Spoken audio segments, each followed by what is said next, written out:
Gentlemen,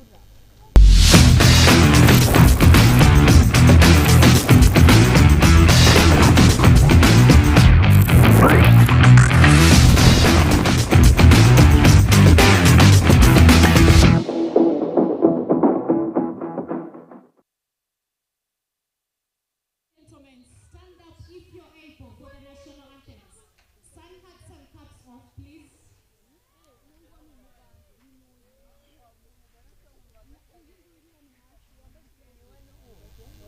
Starting with the national anthem of the Republic of Rwanda.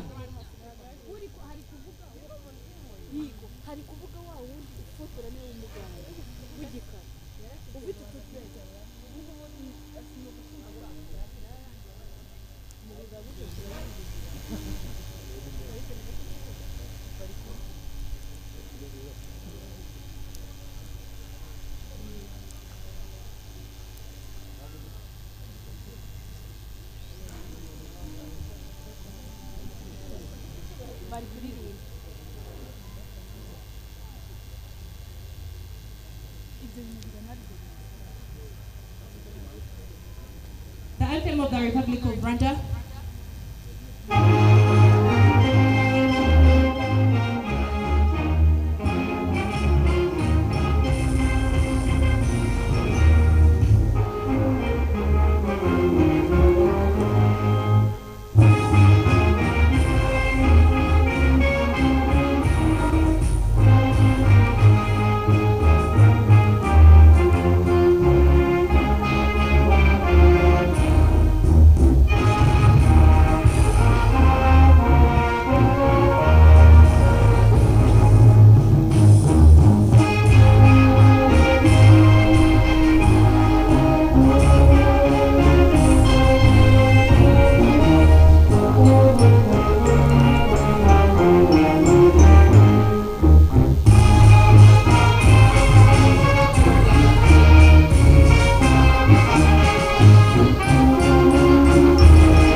And now the national anthem of Nigeria.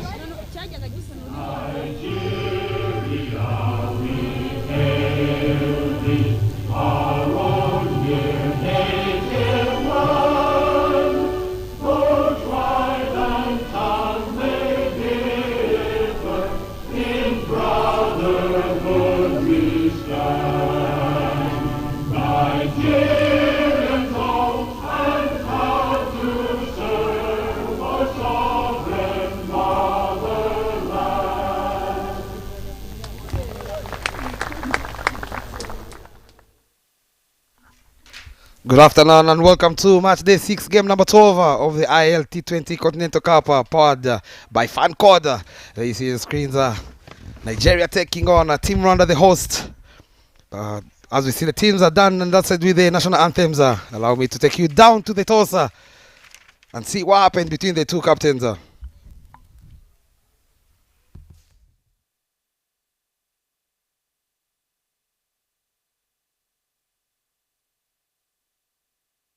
Then we have our match referee, Mr. Emmanuel Dube. Nigeria, you're the home team. You'll do the courtesy of flipping the coin. Heads is the call. Tails it is. Sylvester, you win the toss. What you going to do? I'm going to have a bat first. And your reasons? Just like the conditions, I think it's better for us to score enough runs and then try and see how much we get and try and defend it. Right. Any total you're working with? Above 150. That's something we're looking forward. Something good we can defend. Right. Talking about your side, any changes to it? Yeah, we got two changes. Prosper Oseni goes out for Ifeanyi Nubo and then Miracle comes in for Elijah Olale. Thank you so much. Good luck. Thank you. Didier, toss doesn't go your way. What would you have done? I will choose to bowl fast, then toss is going to our side. Right. So what would you be looking to restrict them to here?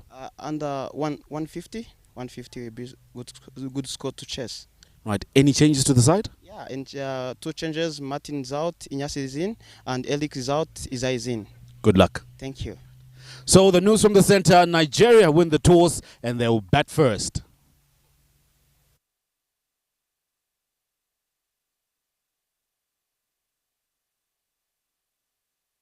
Suleiman Rushawe, Salim Selau, the openers, of course, that MVP, Isaac Danladi, the captain, Sylvester Okpe, and the newcomer there, Miracle Akibe, alongside Ifenye Obo. He's also gotten a chance one more time, and Peter Aho, alongside Vincent Adoye. That's the team list of Team Nigeria. As I take you through with the team squad of Team Rwanda, led of course by the captain Didier Ndikubwimana, Oscar Manishimwe, Isaini Omugabo. Inyasi is being brought back into the attack. Eric Kubwimana was very impressive yesterday. Zapi Manyimana will be opening the bowling with no surprise. Nadil Mohammed, left arm orthodox. Emiru Kiriza, another spinner in the side. And of course that man, Daniel Gumisenge, in the middle order, will be very key as we see the standings. Uganda, of course, up there with 12 points, yet to lose a game, followed by Nigeria with 4 points. The difference between Nigeria and Botswana is that net run rate. And Team Rwanda lying at the bottom there with 2 runs. They will be, of course, needing this win. I won't be alone here in the commentary box. I will be joined by the man, Davis Karashani, to take us through the first 6 overs. They see Team Rwanda in a huddle, led by that experienced player, Mohamed Nadil, telling the boys, this is the day, this is the game. Of course, these 2 teams, especially Nigeria, from 3 defeats on a trot, they will be looking forward to get back to the winning momentum, as well as the host Team Rwanda. After that heavy defeat against Team Botswana, they would look to get back to the winning ways. Welcome, Davis, to the commentary box. Thank you very much, Bob. Always a pleasure to be here. Fantastic weather it is. And you can see in your frame there the Nigerian dugout, obviously.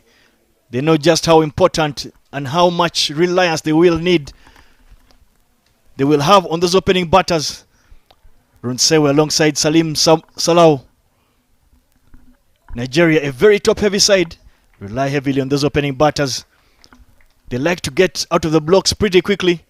They're very good runners between wickets. Very young men, you would say. They obviously have a lot of cricket in them to go. The man in your frame yet again, opening bowler from Rwanda, Zapi. Yesterday we did see him get some lateral movement, swing the ball a bit. The runner outfield will be hoping he can do anything similar to that. The umpires in the middle, Isaac Oyeko, alongside you got an international Patrick Makumbi. The 2 men out there in the middle, the usual suspects are the openers of the Yellow Greens, Salim Selau and wicketkeeper batsman, that man, shot number 7, Suleiman Rushawe. 2 players, youngsters who love pace on. And of course, as you just saw it in your frames, it is going to be Zapi Menyimana to open from the airport end. No sleeping place, interestingly. He has a deep square leg. And the third man, those are the only 2 fielders outside the ring. Just catching us live here at Ganga International Cricket Ground. This is their 2nd encounter in this tournament. First time round, of course, Rwanda they were put in to bat faster. They only managed to get to 138 all out. Nigeria chasing it down, of course, DL method coming into play. In just 11.4 overs, 92 for 4. They would love to pick up a win and break the shackles. Is Team Rwanda. They haven't won a game against Team Nigeria. Can this be the moment for the hosts? Well, it is a case of 2 teams that played yesterday were not able to pick up victories. But you feel like Nigeria, obviously having a bit of momentum, they landed into the land of 1,000 hills. Walking here as victors, winners of that tournament, came with silverware from that World Cup qualifier that was held in Abuja. They will know that they do already have the psychological advantage against Rwanda. Rwanda are the home team. They managed to pick up just 1 victory in the 5 games they have played. Interestingly, and perhaps the good news for Rwanda is yesterday we did see Oscar Manishiwe leave the field based on an injury, but he is on the field. He obviously will be batting, and he's one of those that Rwanda heavily depend on. An interesting change in this Rwandan unit. We do not see Martin Akayezu. Obviously the all-rounder, the big all-rounder who was flattered to deceive. You would feel, of course, he's been given a rest. He's been working hard, of course, bowling all those 4 overs every game. But now, live for the action. First ball, here we go. Into the block hole straight away. Flicked final to the fielder in the deep square leg. The get off the mark is Team Nigeria.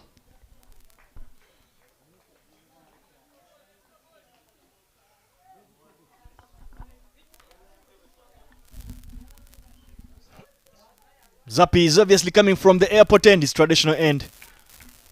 He will be looking to try and get some lateral movement. If he can nick one of his batters, Rwanda will be hoping to just try and penetrate and get into that very frail mid order of Nigeria quickly.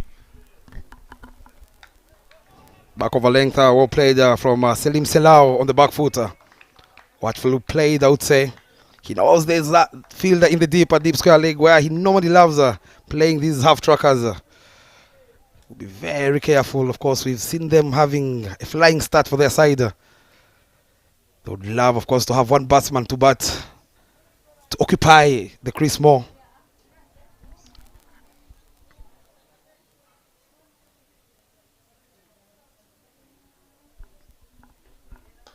Into the pads, in the deep. There's protection, of course. He gets off the mark. Is Selim Selau in a similar fashion as his partner there, Suleiman Rushewe.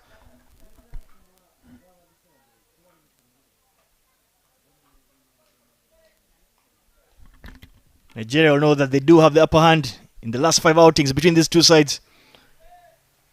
Rwanda are still yet to pick up a victory.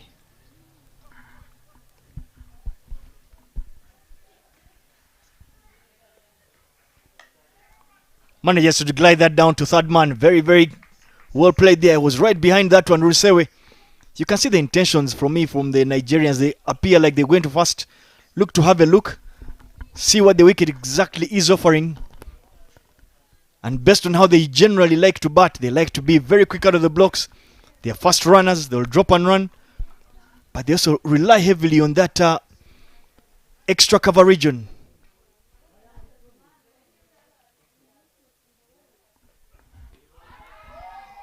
Laula Pila. Would feel like it was missing leg way down. Hitting, of course, that inside part of Selim Selau. Very well ball there, obviously going down the leg side, but it appears to be that there is a clear plan from the Rwandans not to feed these batters with any width. So they're looking to cramp them for room. With one delivery to go, Zappi Bimenyimana will be looking to close out this over without conceding anything more than 5. Catches the call, drops short at the field at mid-off for Emir Kiriza, who chips in a throw. But they will be home safe at these two. Very good running between the wickets of these two youngsters. It is 4 for naught after 1.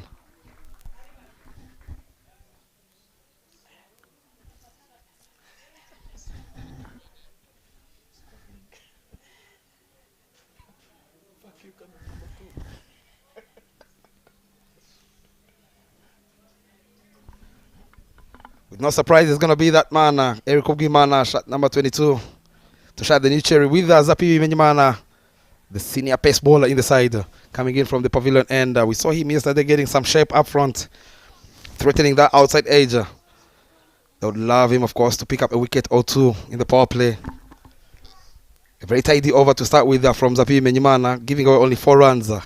You would say, coming back to your point, they've done their homework very well. They know how crucial this game is if they want to stay alive in this ILT20 Continental Cup powered by Fancode. He has a sleep in place. Oscar Manishimwe and the third man. And the deep square leg, again, Davis. A little bit of an interesting decision for me for Didier opting to go with Eric. Obviously, bowled very well yesterday, got the ball to swing. But you would feel that Rwanda must have kept an eye on how that game between Uganda and Nigeria went.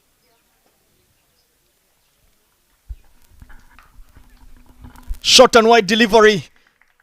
Easy pickings there for Salam. Walks it to that vacant extra cover region for the first boundary of the game.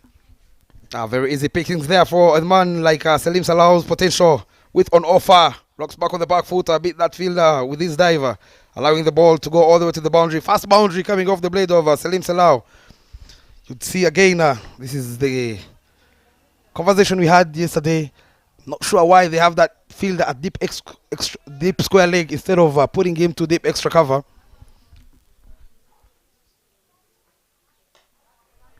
Very well ball, drop and run, and they scamper through for a single. Good cricket there, following that boundary up with a single. But as I was saying, Bob, I always felt if they had taken a keen eye on how that game between Uganda and Nigeria went, Nigeria lost 10 wickets for 56 runs after having had a rocketing start. But importantly, 8 of those 10 wickets came to the spinners. So you might have felt there should have been a temptation of Nadir opening the bowling from one end. Oh, base the outside edge. Lovely pitch of delivery there from Eric Gimana, targeting that top of off. Where, of course, he stands a chance of nicking that outside edge of Suleiman Rushaway. Very good point there, Davis, given that the spinners are leading in the bowling chart. I would love to see Didier thinking outside the box. He knows this game means a lot to them.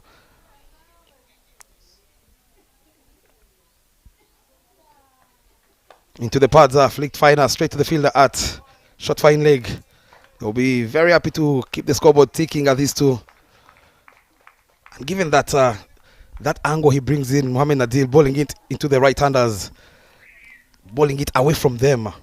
Something you'd love to see up front in the power play. Put pressure on the openers. Especially against Suleiman Rushaway. He is the leading run squad. He seems to like this particular fixture. He has scored the most runs for Nigeria. He so far stands at 68. Takes a liking to it. Gets right under that one. It has the wings. Does it have the legs? Yes, it does. Hits that wide of, long off, mid off. Picks up another boundary. Second boundary in this over. Easy pickings there, knowing there are only 2 fielders outside the ringer from Selim Selau. Full ball on that occasion. Full flow of the bat and arms. Allowing it to go all the way to the boundary. 2 boundaries coming off in this first over of Eric Gimana. Interestingly, they're not making that change of putting that person in the deep at extra cover. Is Team Rwanda. Full ball driven powerfully straight to the fielder. Isaiah run out chance. Direct hit goes begging. He wasn't even in a frame. He's the young Selim Selau. He lives to die another day. And with that single, we come to the end of the third over. Second over, I beg your pardon, with Eric going for 11. Look at that replay. Half chance there, run out opportunity, drop and run, picked up beautifully. Oh, just didn't hit the bullseye.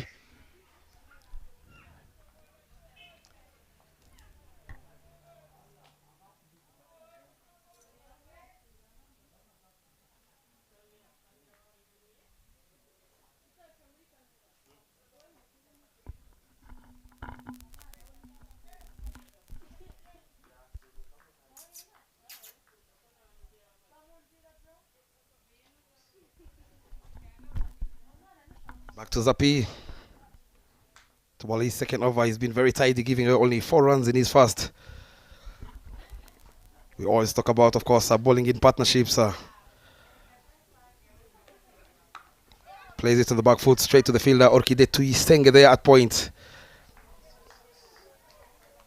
Of course, after that big over the expensive one so far in the innings of Eric Gimana, you'd love to see the senior bowlers Apiwi Menyimana not going for more than that 5 run and over.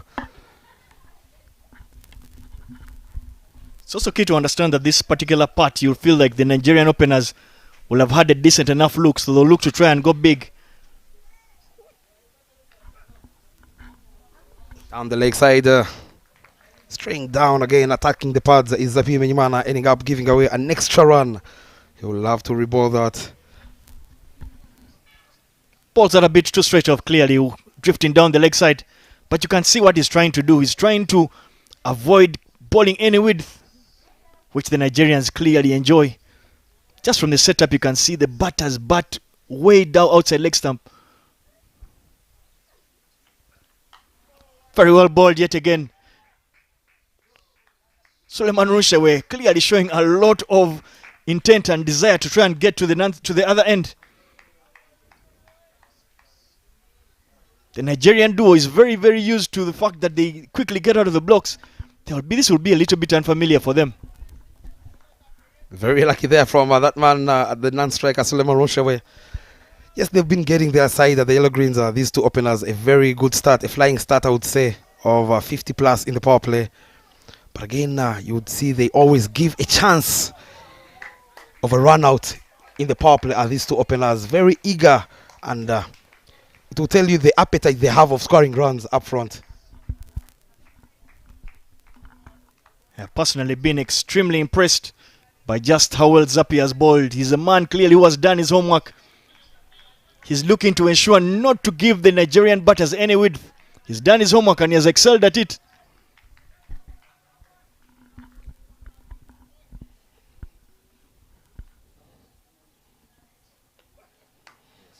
Outside off stamper, straight to the fielder at pointer, another dot ball.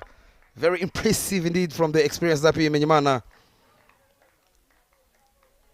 Yesterday, he got one to nick off the blade of Karabo Muntlaka straight to the wicketkeeper.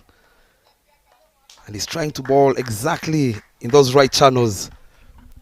Zappi is one of those that has been a very, very selfless servant to Rwanda cricket. Very well bowled. Great stuff to see from the senior fast bowler. The batter tried to give himself that room we've been talking about the whole time. But Zappi followed him up, cramping him for room. Good intelligent bowling from the senior opening bowler. Absolutely there, that man. 47 Zappi.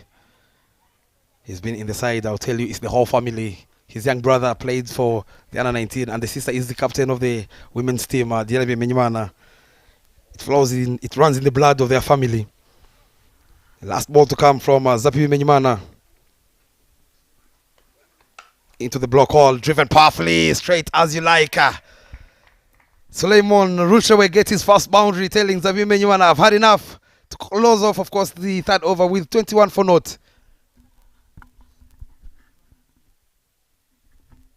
Full delivery. Rushawe throws everything at it, hits it to the safest place on the cricket field, straight down the ground into the screen.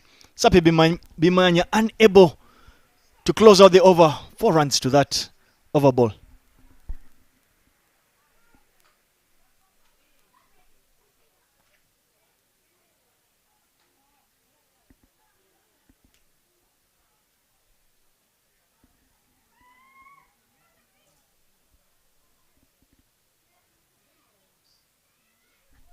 And it appears it is business as usual.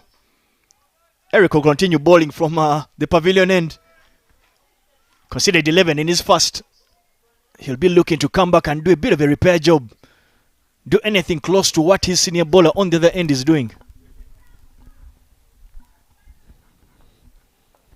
Tucked away to third man region is Salim Salau, allowing now Suleiman Runshawe to have a go at Eric Kubgimana.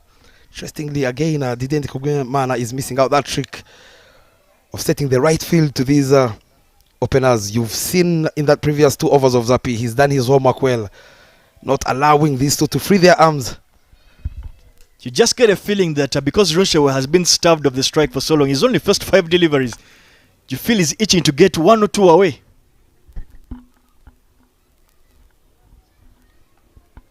Into the pads. Doesn't get enough blade on that one. He knew exactly that the fielder at fine leg was inside the ring. Ball slightly down the leg side. Easy decision for the umpire, obviously, going down the leg side. But you can tell that there is a clear plan from the Rwandan fast bowlers not to allow any width to these Nigerian openers. And that plan at this particular point is working.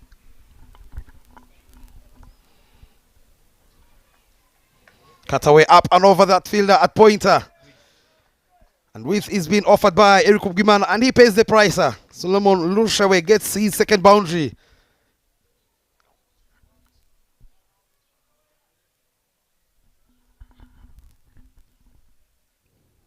Beautiful action, obviously, from Eric, but unfortunately, short and wide delivery gives the batter the much needed width he was waiting for. Concedes yet another boundary at extra cover. You get a feeling, Bob, that region is an area you need to protect against This Nigerian opening batsman, you need to have that extra cover fielder on the boundary. Talking about that extra fielder in the deeper on the offside. Yesterday, Team Botswana at this stage they had already struck 4 boundaries in that particular region. You could even tell after that boundary, Eric was talking to the captain, like, bring me that person inside the ring, send that person to deep extra cover. Cut away powerfully up. Drops short over. Zapi Menyimana, a third man. They'll be happy with that single, of course, after getting that boundary. Already now 6 runs from this second over of Eric Gimana. And of course, with the pace he's bowling at, it's going to be easy pickings for these youngsters, Salim Salau and Suleiman Runshawe. I've personally been very impressed by Rushawe. He just looks a very busy player. Looks like he means business. Drop and run. But the fielders from Rwanda up to the task. And you can see just from the setup of Salam, you can see how he likes to stay leg side of the ball to allow himself room to free his arms and open up that extra cover region. This time the bowler, Eric, managing to cramp him for that much needed room that he's looking for. Of course, why not when you know you have that offside full of runs. It is, of course, vacant in the power play. Up, high. 1 bounce for 4. That's another boundary. Change of pace from Eric Bugimana. And Salim Salau pounces on Nita, knowing there are only 2 fielders outside the ring. It is the end of the 4th over. 31 for naught. Full delivery. Gets right under that one and muscles it over that mid-on fielder. Much needed boundary to close off the over. Yet again, a boundary conceded on the over ball.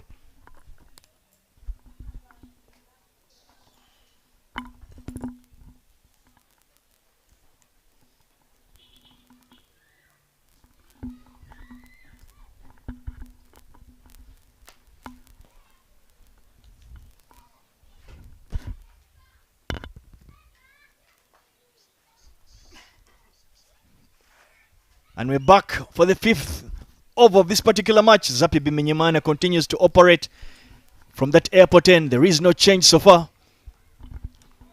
Zapi has conceded just 10, I think. So you get a feeling that he's done a very good job. And Didier will be hoping can do the same. Just keep these Nigerian batters quiet. Good feel for Zapi. Of course, that man coming in to ball his third over. He's been taking the big thing from his partner, Eric Gimana, trying to pull things. Eric so far has licked 21 runs in that 31, whereas his senior pace bowler, Zapi Menyamana, only 10 runs into the pads again. Half an appeal there from the bowler himself, Zapi Menyamana. Very good bowling indeed. That is just pointed it out. He's not giving them room whatsoever. Yeah, I think for me this is already a positive. You can tell that the work has been put in. They've looked to analyze these Nigerian opening batters. And on one end, they are getting it right. The other end, they're leaking runs.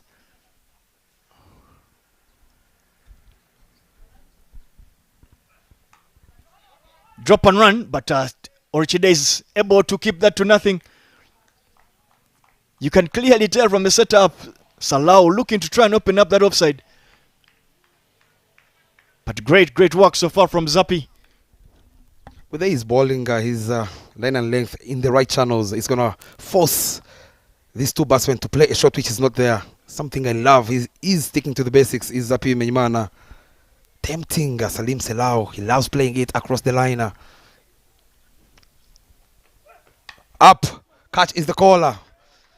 3 fielders chasing that one. They're running between wickets very quickly at these 2. Looking for the 3rd one. They decide not to take on the arm of the young Emiru Kiriza. Much needed runs there for Team Nigeria.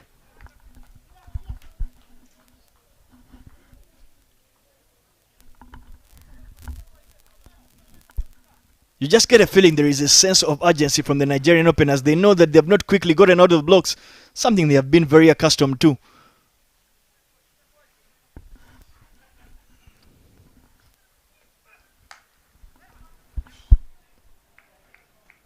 untidy there in the covers by Nadir Muhammad, releasing the pressure that has been built by Zapi Muhammad, by Zapi Bemenyimana. You would like to see a lot of the fielders look to support the bowling units, especially on wickets that are this flat for batting. I hear you, Davis, but again, you would feel for Salim Salau. He has missed out on that half tracker outside offer, not threatening whatsoever with the pace from Zapi Menyimana. Full ball on that occasion. They'll keep the scoreboard ticking at these two.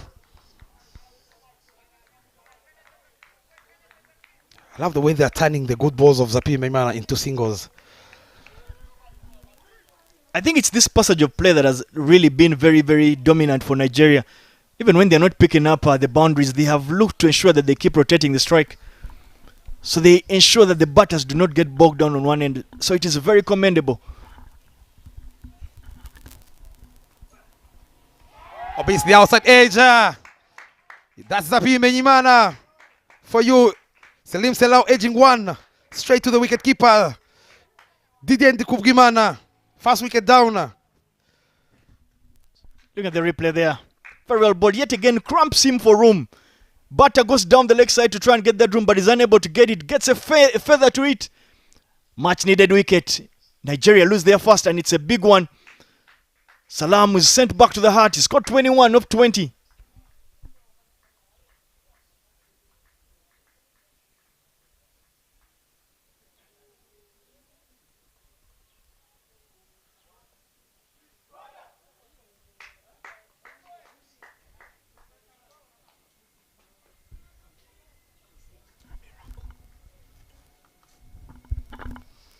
The new batsman joining Suleiman Runshawe. First time in the tournament to have a go is Miracle Akibe.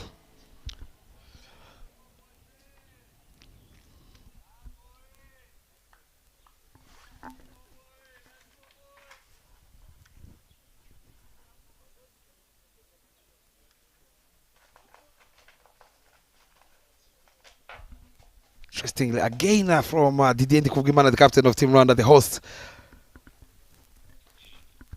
Going for more pace from the pavilion end. It's going to be, by the looks of it, the left arm quick. Inyasi Nirenganya for the first time coming from the pavilion end. No sleeping play for him. Last over of the power play, 36 for 1. How many more can these add on? Of course, after losing that big wicket over Salim Salau. Cut away this time round, straight to that fielder at point, Orkide to Yisenge. Well, Rwanda opting to go with the 3 fast bowlers for the first time in the tournament, clearly because Martin Akayezu has not gotten the nod in this particular game. But Ineas has been really guilty for bowling a couple of short deliveries and feeding batters a lot of width. So you'd want to see and hope that he's corrected that, especially against a Nigerian batting unit that scores a lot of runs square of the offside. Right on the money this time round from Inyasi Nirenganya with pace on, of course. But again, watchful played by Suleiman Runshawe, who's now on 13 of 13.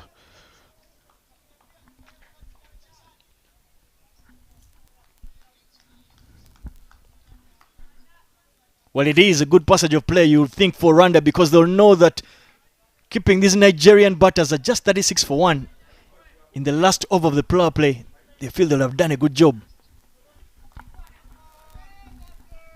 Ronsaway glides that to a third man, you would say, but there's some work there. Well done by Didier. And with that single brings the new man on strike, Miracle. It is a like-for-like change. Olayinka takes a break and Suleiman gets his first opportunity.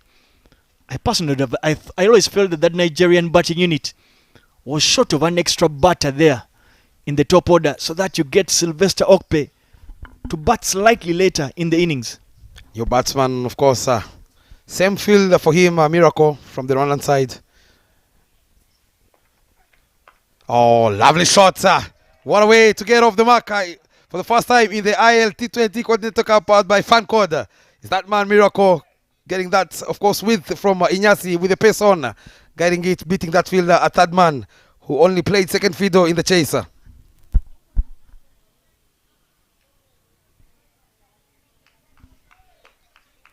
Let's look at that replay. You just get the feeling that Miracle received his miracle in an early Christmas gift. Short and wide delivery first up. That's exactly what you want to face. Especially for a batter who stands far down the leg side. That will clearly tell you that he's very strong outside of stump. Inyas heavily missing the trick there.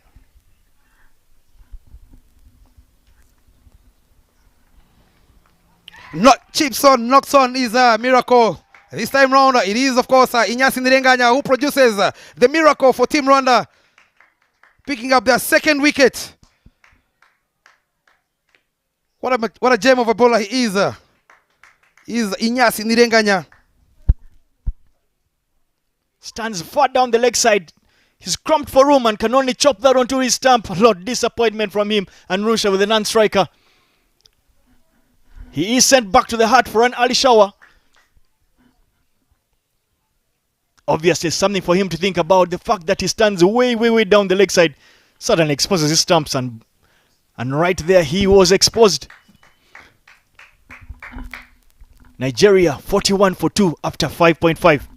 You'd feel with, of course, one delivery to come in the power play. This game, the power play, I would say it is even poised for both sides. Rwanda have made sure they've picked up 2 wickets, and Nigeria are moving at 7 runs and over. We're here to see that man, shot number 90, Mohamed Nadil, being introduced into the attack. It will be very key, of course, knowing that the field is spread with the likes, of course, of Emiru Kiriza, Rukundo, Jean-Pierre. The replay there. Bowler coming back strongly, cramping him for room. And he could only get Wood to it. Wood went to Wood. And he got bowled. He's faced only 2 deliveries. With 1 delivery to go at the power play, Rwanda will feel like they are reasonably on top. A run rate of 7 runs and over in the power play, they'll feel that will not scare or trouble them. And now they are looking to get deep into that mid-order of Nigeria, which has not had many answers to the questions they've been asked. Into the block hole, driven, but straight to the fielder at mid-on. And he will end with a dot ball. Is Inyasi giving away only 5, picking up a wicket. 41 for 2 after the power play.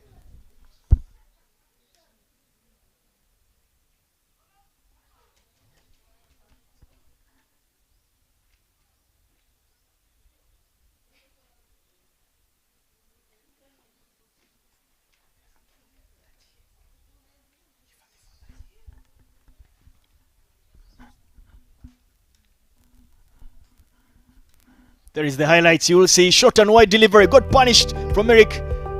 Hit down to extra cover. Another shot. Oh, that one was well struck. Butter got right under that one. Hit it over the infield. Zapi was hit down the ground, but he's bowled exceptionally well. Short delivery was cut down there. Another one that was hit right over mid-on for 4 runs. Then Zapi got the outside edge of Salau. Butter started off with a miraculous boundary, but then chopped it on, bringing an end to the power play. Nigeria 41 for 2 after 6, and there will be a change in the commentary box. Eli Tawanda alongside Zaid.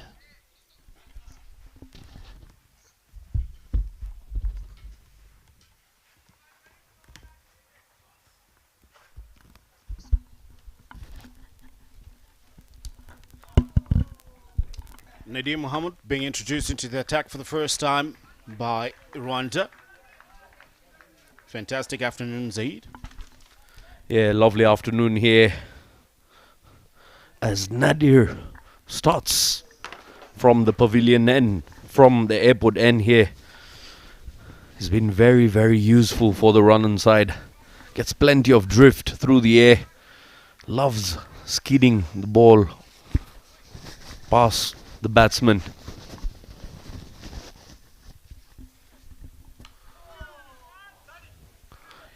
Isaac Danladi, streaky way to get off the mark, but he'll take it. Running hard. They pick up 2. A pretty even power play that they've had. 42 runs were on the board for Nigeria at the loss of 2 wickets. And they'll feel like they have done well. However, they haven't gotten off to a flying start as they would have loved to.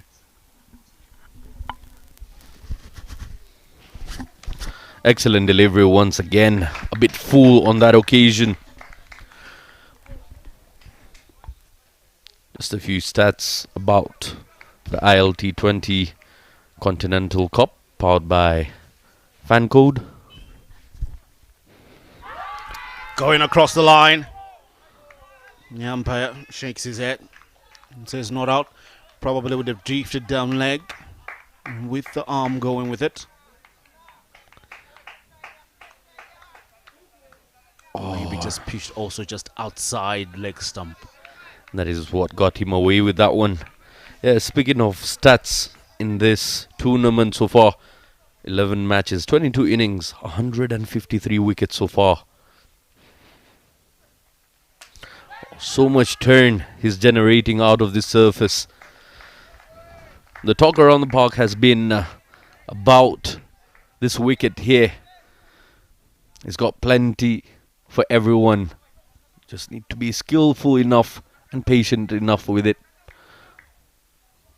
Turn and bounce for the spinners. Up in the air, catch was a call, but that will go past Orkide to Isenge for a boundary. Leaning back using the pace of Nadir Mohammed goes up and over for 4. Isaac Dunladi cutting that one up and over point. Vacant region picks up a much useful boundary. 7 overs done. It'll be 48 for 2.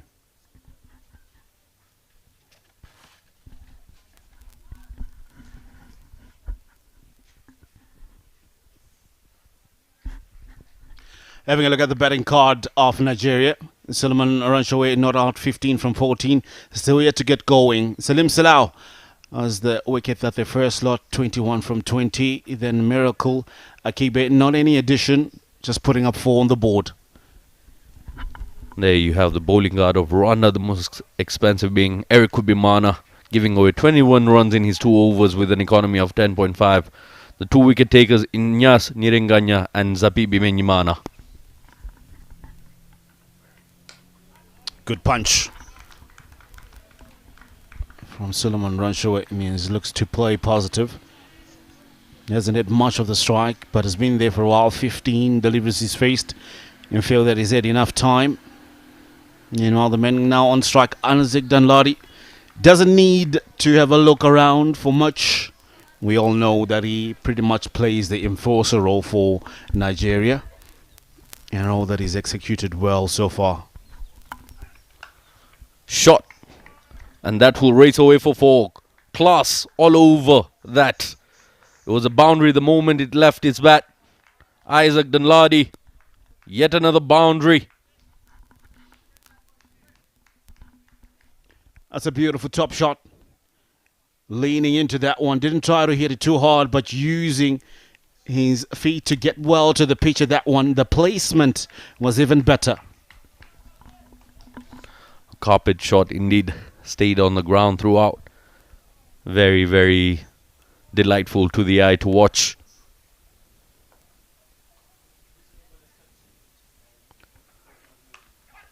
Drop and run there. They're running hard. I feel the Rwandan side will be picking a thing or two about running between wickets here from the Nigerians. The top order of Rwanda does tend to run hard between the wickets.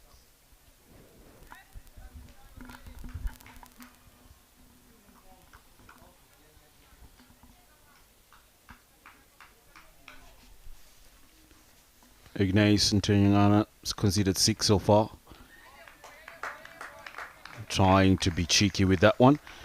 Unnecessary, you would say, from a man that has been in there for quite some time. You don't need to be playing that kind of a shot. Risky. Doesn't give you much runs. Some of the things that Nigeria would need to work on, try and get that out of their little bits of behavior that they do.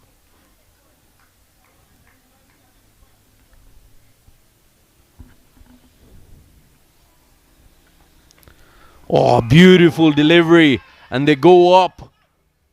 But no reaction from the officials there. The umpire does not move at all. Appealing for a cop behind there. Faintest of ages, but it just bounced in front of the wicketkeeper. I really wonder why Didier went up for the appeal, knowing that it didn't carry into his arms. A hopeful catch. Good stuff from the officials. Nyas Nyirenganya, 3 innings, 4 wickets, economy of 8.65, averaging 19.5 at the moment. Pulled away.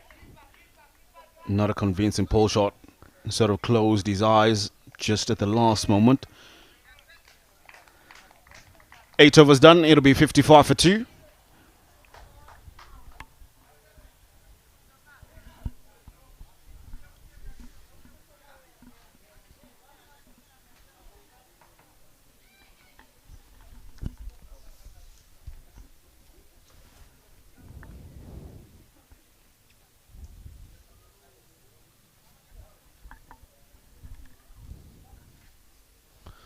Nadir Mohammed coming back into the attack now from the same end, the airport end. Was going to be a major concern for Team Rwanda in this innings that they're bowling is the intervals between wickets that they pick. If you allow the Nigerian side to go for a long period of time without losing a wicket, they can pile up the score.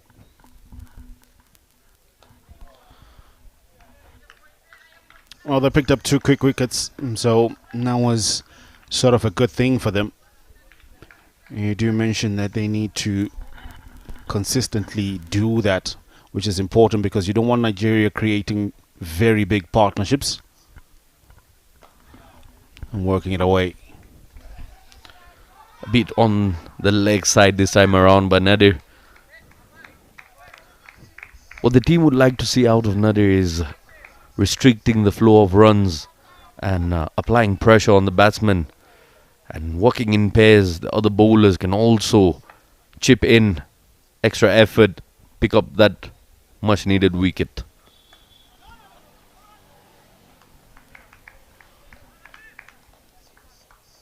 Today's variations, you can see Nadir Mohammed tossing up a few slow ones.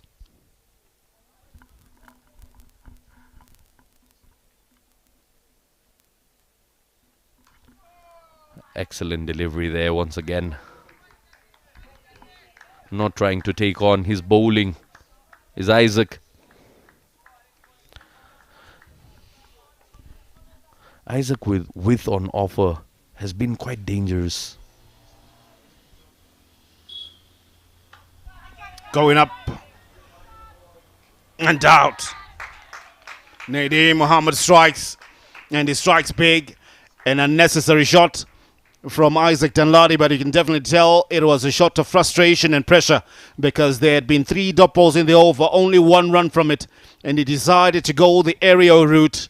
Doesn't get enough connection on it and finds a well-placed fielder and gives away cheaply his wicket, you'd say. Not a convincing shot at all. Guess the toe end of the bat and just enough elevation for Emil Rukariza to take some catching practice there. Nigeria lose their 3rd. Oh, it's a big wicket that they've lost. 56 for 3.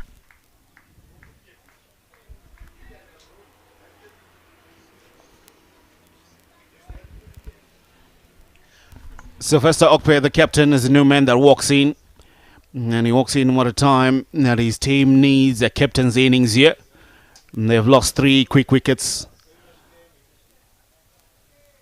in the last partnership. Was just 15 runs. Oh, tight delivery there to end over number 9. It's 56 for the loss of 3.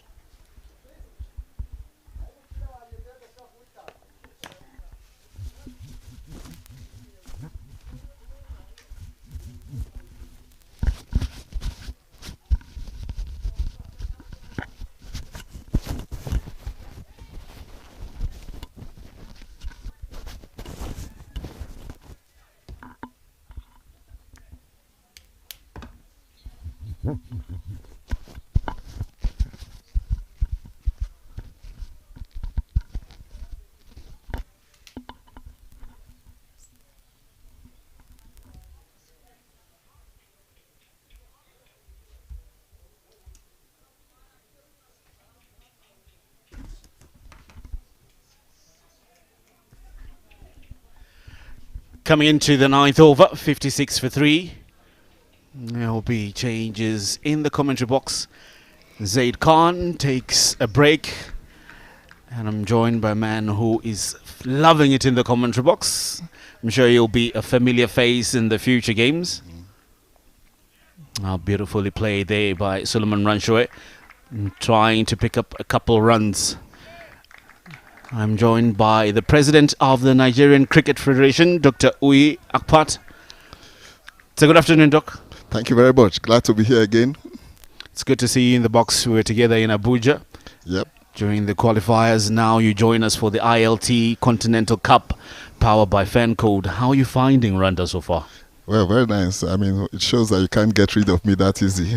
So I'm really glad to be here. I mean, it was a tight schedule, but it's important to align and associate with what's turning out to be a very good tournament. It's a platform that has been established of how we expect associate cricket in Africa to go on. Fantastic. I'll say this again, we congratulate you on hosting the last qualifier, the qualifier C. Brilliant works that your team did out there. And today you get to be a guest for the ILT20 Continental Cup out here in Rwanda. And the day that you choose to come to the box, you find Nigeria playing against Rwanda. Which team are you going for? Okay. Well, I'm hoping Rwanda does well because if my second favorite team in Africa is Rwanda after Nigeria. But what's most important is that you can see the quality of the game has been fantastic. I saw a few of them before coming in here. And the standard and quality, I mean, difference between 36 in the world rankings and 60 is not, there's no clear daylight. I mean, as it were.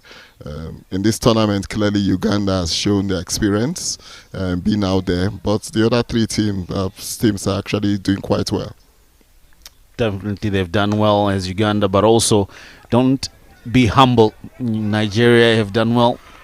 Play second in the log. Yes, they've lost a couple of matches, but they've been doing well. I'm sure you're pretty proud. Yes, I'm proud of the team. I mean, watching the team 4 years ago, and now you can see the steady progress and maturity of the game. And also just remember the average age of this squad is still like about 24. 9 out of the squad members are still in university. So we're talking about the progress we expect to make in the near future. So coming for this tournament is just the first step towards September, October next year. So watch out for the team. Thinking big as Nigeria Cricket Federation. But you're not here to talk to us about the Nigeria Cricket Federation, but to talk about cricket on the African continent. You're a member of the African Cricket Association.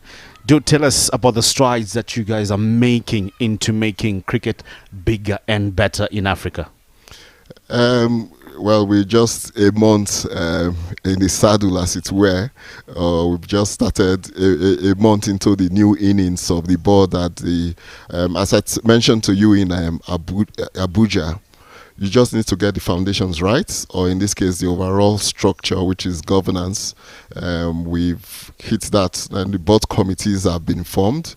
There's one around competitions, so you're going to see a lot of all of these kind of games we are seeing, so that we improve in terms of overall quality of the games of African associates.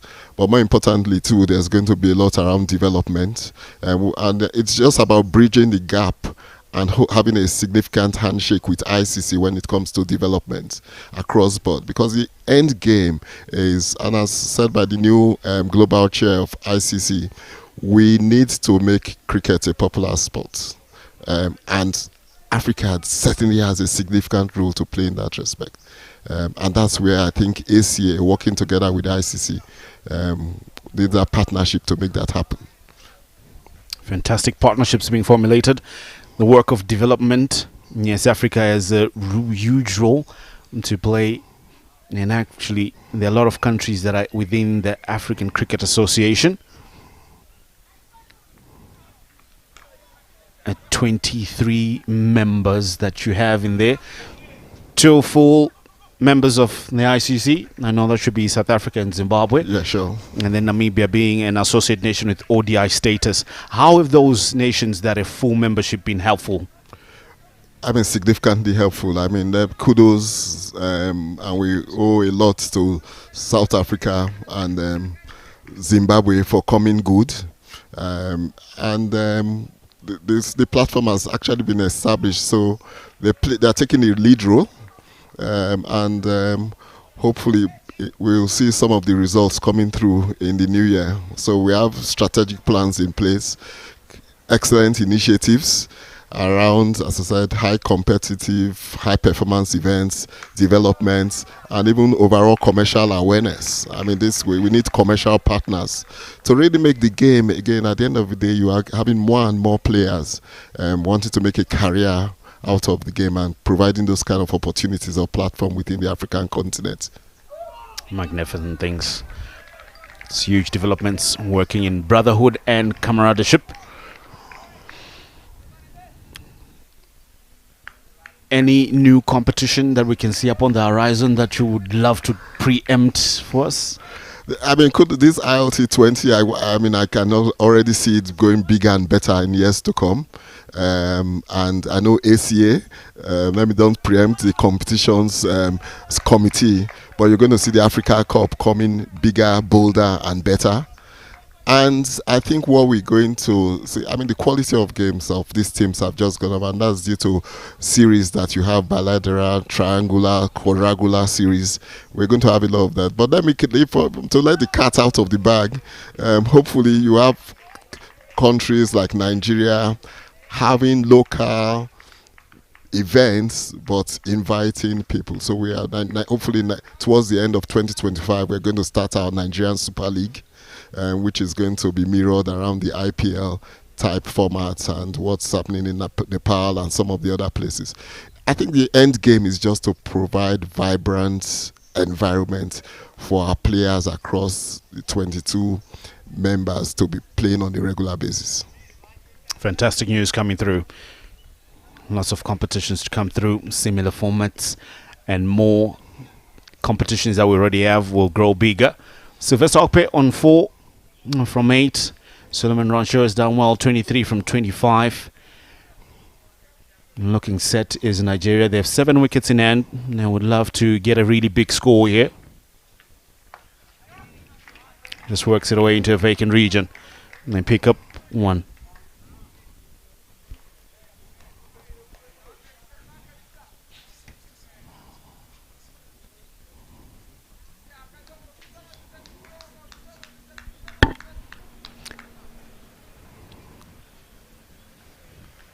Sets it up, but I have misses a straight one.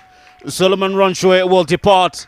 Unfortunately, trying to be creative, looking to target behind the wicket keeper, misses a straight one, and he loses his wicket. No, just having a look at that one again.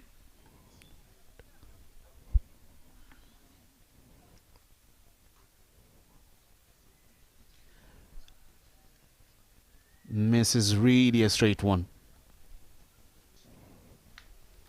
Yeah. That was an audacious and bold move. Yes, regret the fall of that wicket because he was playing quite steady. But at the end of the day, what Coach Steve Tikolo is trying to tell these guys is to be aggressive, bold, and innovative. So for that, he gets extra marks. I mean, we're near there. We're going gradual steps, but as I said, long-term plans, but the immediate plan is see us in Zim September, October. Fantastic. Really making sure that people remember that Nigeria will be in that final qualifier.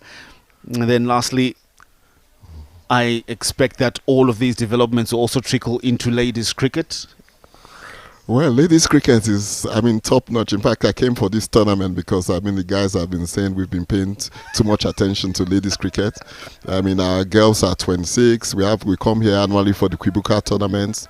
We have our female invitational. In case you've forgotten, our under-19 girls are the World Cup in Malaysia in January. Yeah, you're so really it's making striving. us- But what's most important, last year, in September last year, we developed that's Nigeria now, a special strategic plan for female cricket, where 1 million, we need to introduce the game to 1 million girls or females in the next 4 years, specifically across all formats of the game, but focusing on Creole. So for us, countries like Nigeria are already there, Rwanda is there, and I think overall, with most of us keying in to the general agenda of specific initiatives around female cricket by ICC, it's actually easier, the pathway or the direction or line of sight for female cricket to be top amongst the sports in Africa is quite clear, as it were. Thank you so much, Doctor, for those insights. And thank you for coming through to the commentary box, sharing the insights and developments in the African Cricket Association, as well as growth of Nigeria cricket and where it is going. And we hope you enjoy the rest of your game here as you watch Nigeria taking on Rwanda in this ILT20 Continental Cup. Did you say enjoy? Okay. I think I would stay calm and see how things evolve. But thank you very much. Really glad to be here. Thank you so much. You.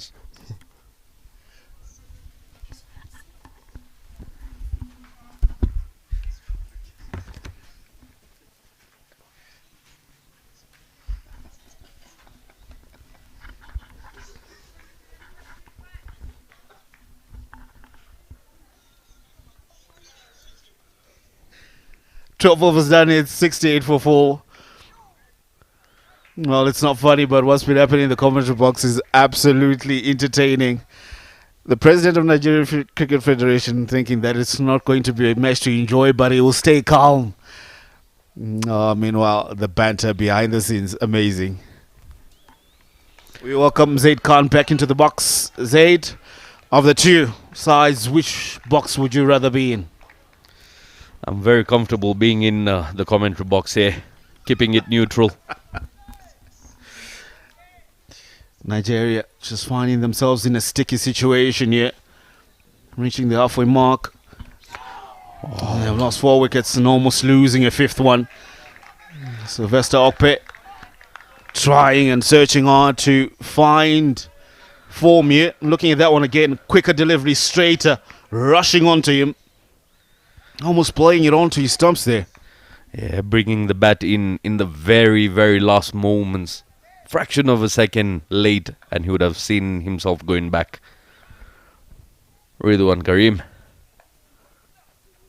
Oh, so much turn. Nadir Mohammed is getting out of this surface and keeping it in that same channel there.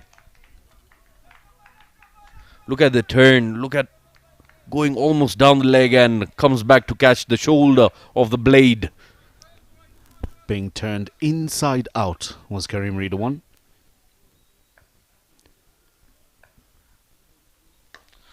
Down the track he goes, finds a single, gets off strike. But this has been a good over from Nadir Mohammed. One more delivery before he finishes. He's allotted 4, but he's bowled magnificently. He's given away 13 runs in total. With the ball to go and picked up importantly in the wicket of Dunladi. Plays it square of the wicket. Extra cover region there. Will end the over with a single.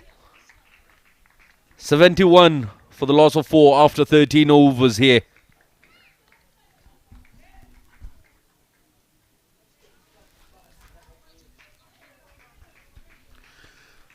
13 overs done as we just have a look at the batting card of Nigeria. Suleiman Ranchwe stuck in there, 23 from 26. Salim Salal, 21 from 20. However, after that, it's been the middle order struggling to go through their gears. The bowling scorecard of Rwanda here. Every bowler picking up a wicket apart from Eric Kubimana. The economy of Nadir Mohammed 3.5 with just 2 extras in 13 overs. They've kept it very, very disciplined. Team Rwanda. Emil Rukeriza coming in from the pavilion end. Getting plenty of turn on that. A bit too much of a turn on that occasion. Too much of a turn to his liking. Third over of Emil. It is. Sylvester Okpe.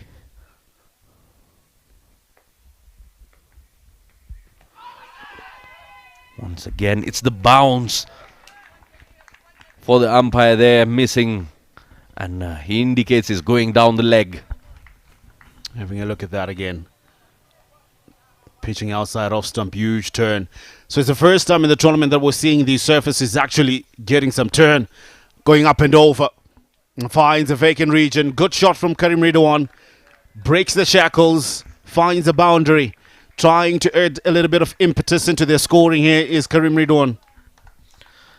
A hit mid-delivery there by Emil Rukeriza. And Ridwan Karim says thank you very much as he smashes that up and over. Have a look at that, wide and full. Goes again. Straighter. But too straight, you would say. Finds a well-placed long off. Straight down his throat. Ridwan has to go. I can safely say that Nigeria in a bit of trouble here. Now we're on 76 for 5. Struggling to build up solid partnerships. Eric Kubimana, the man at long off, tries to play that against the spin. Goes down the ground and only to go down the throat of Eric Kubimana. Karim Ridwan departs for 7 from 9 only. He won't be happy with that. The important thing is that Emil Rukeriza is now 2 wickets away from getting to 50 wickets in T20 internationals. Striking at the right time. He now brings the other Okpe brother, Isaac Okpe, onto the park.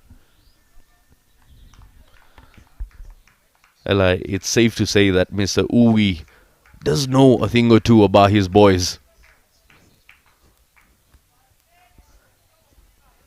President of Cricket Nigeria, who's recently here in the commentary box. Nearly chopping it on, nearly getting a third wicket here is Emil Rukeriza. Something is happening here. The surface is talking. Yeah, it's got a bite to it, and the sort of action Emil Rukeriza possesses, bringing it in, trying to play against the spin, is where the trouble is coming in for the Nigerians. We end the 14th over. It's 76 for the loss of 5.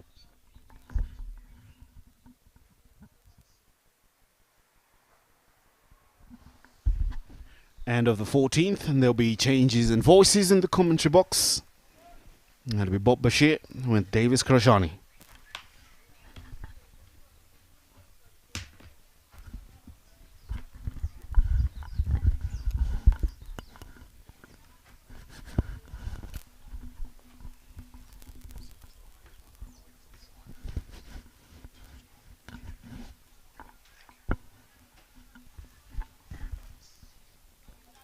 Inyasi Nirenganya being brought back into the attack, changing ends this time round, coming from the airport end. Two brothers at the crease, the two Okpes, Sylvester the captain and Isaac. 76 for 5 after 14.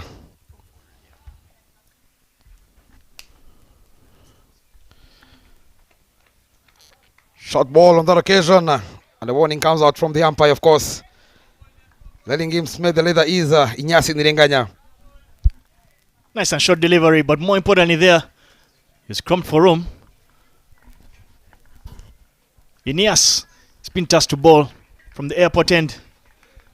He's coming to bowl at a time when the spinners have bowled very well in tandem and brought things back for Rwanda.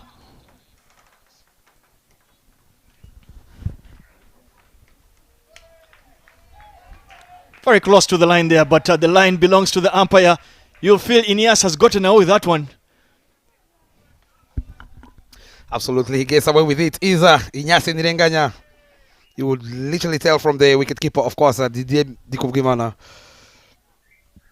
But they'll be happy with that dot ball. Back-to-back dot balls. Pressure time for the Yellow Greens. And the short one. On this occasion, it is indicated by a wide by that man, Isaac Ayeko, all the way from Kenya. Look at that replay, shot on wide delivery. That looked slightly a lot more within the line than the one before. But I guess umpire not allowing him to get away with that one.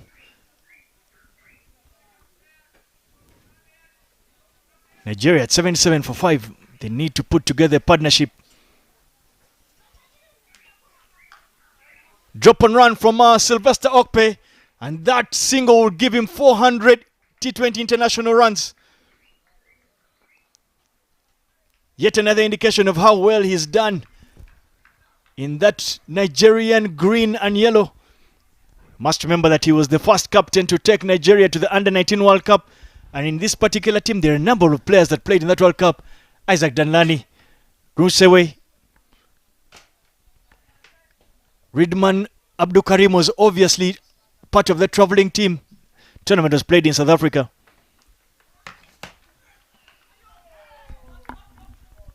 Into the pads, and that big man, Isaac Okpe, gets off the mark. Talking about, of course, the milestone from the captain, Sylvester Okpe.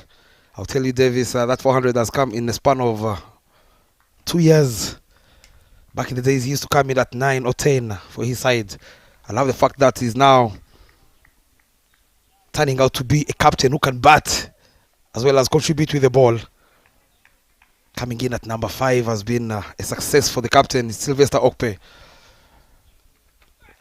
Paul this time round. That's a short delivery and muscles it right over that fine leg fish dealing region.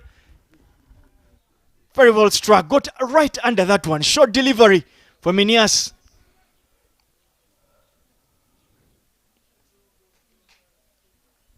Easy pickings from Sylvester Okpe. You did speak about.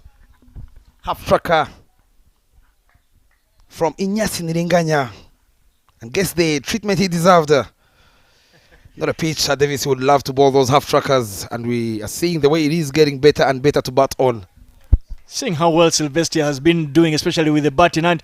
In the first game of the tournament for Nigeria, he actually muscled the other senior fast bowler of Rwanda, Zapi, to that area again for maximum. Cut away on that occasion, but not enough timing. He is living with himself there on your screens. He's the captain. Playing it straight to covers. 85 for 5 after 15.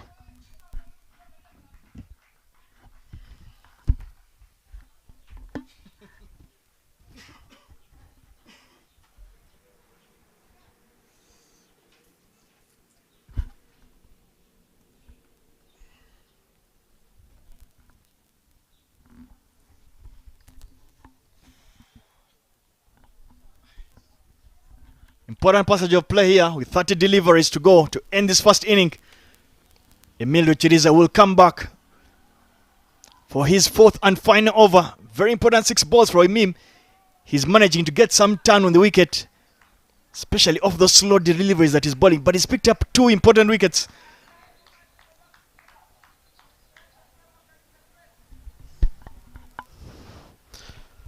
Cut away on that occasion. Cramped for room is Isaac Okpe.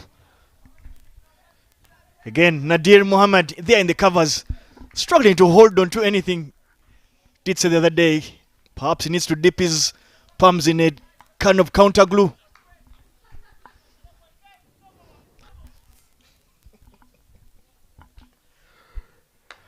Rocks back on the back footer. Should be the biggest. Nearly hitting that man on the bicycle on your screens. What a way to get your innings moving is Isaac Okpe, that tall lad, the all-rounder. Short delivery there from Emil. Good use of the field there. Stayed deep in his crease, Isaac Okpe, and muscled it for a big, big 6 over mid-wicket.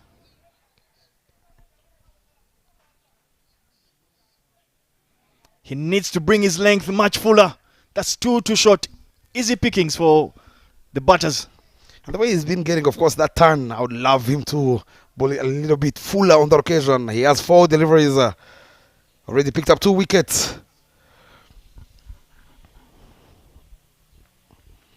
Goes on the back foot, flicked straight to the field, a short fine leg, Oscar Manishimwe. A very good comeback there from Emir Kiriza. This time round, bowling it a little bit quicker. Trying, of course, to surprise that tall lad.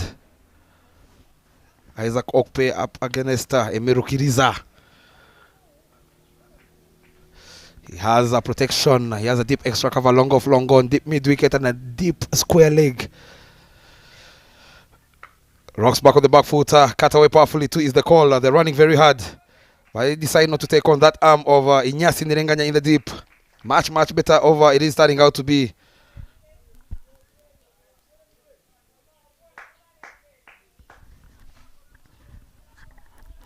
You just get a feeling that Nigeria just need to stitch together a partnership of about 20-25 runs. And they look to get to that 135 mark. Which should be, you would think, should be runs that they will back themselves to try and defend based on how good the bowling unit they have.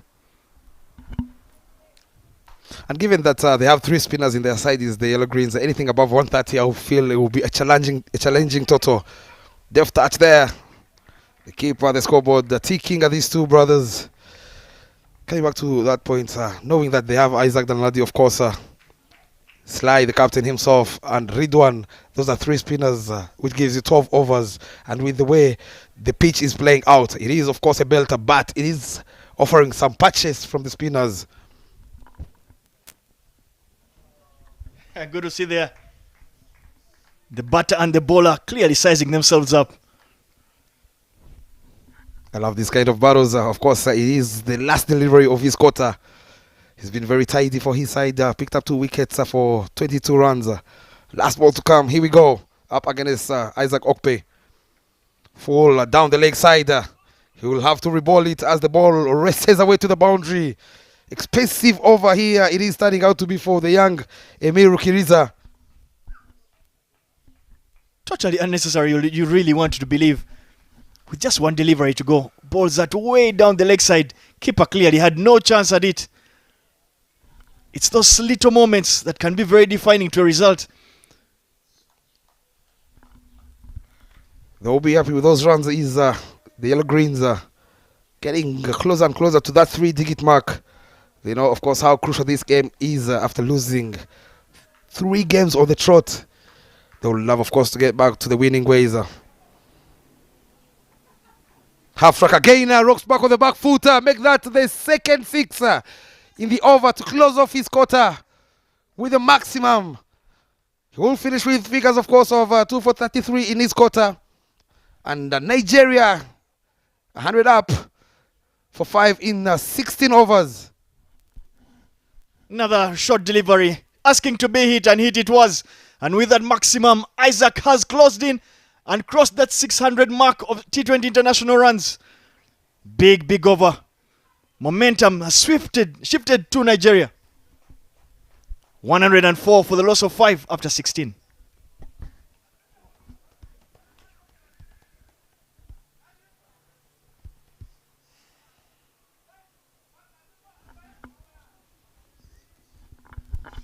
Bimenyumana Zapi, shot number 47, is being brought back into the attack to try and break this partnership as soon as possible. Coming in, of course, to finish his quarter.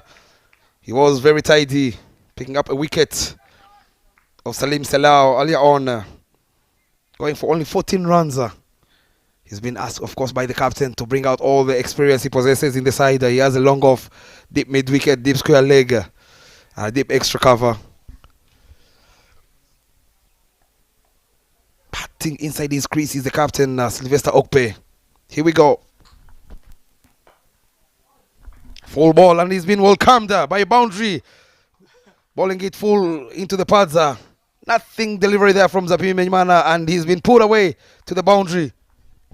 Look at that, first delivery up. Joycey full toss down the leg side. Very ordinary passage of play here from Rwanda. They need to put their thinking caps on, especially at the back end of the inning. They have allowed Nigeria get back into this game, and right now momentum is with Nigeria. If these two batters can bat for another 2 overs, then put the foot on the pedal in the final. A much better line and length there. Beating that outside edge over the captain, Sylvester Okpe, who moves to 20.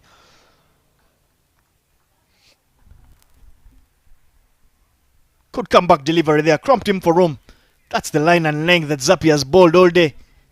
He needs to recognize that his captain has brought him back largely to pick up a wicket. If he can break this partnership, Rwanda can muscle back some momentum. Change of pace up. Who wants it?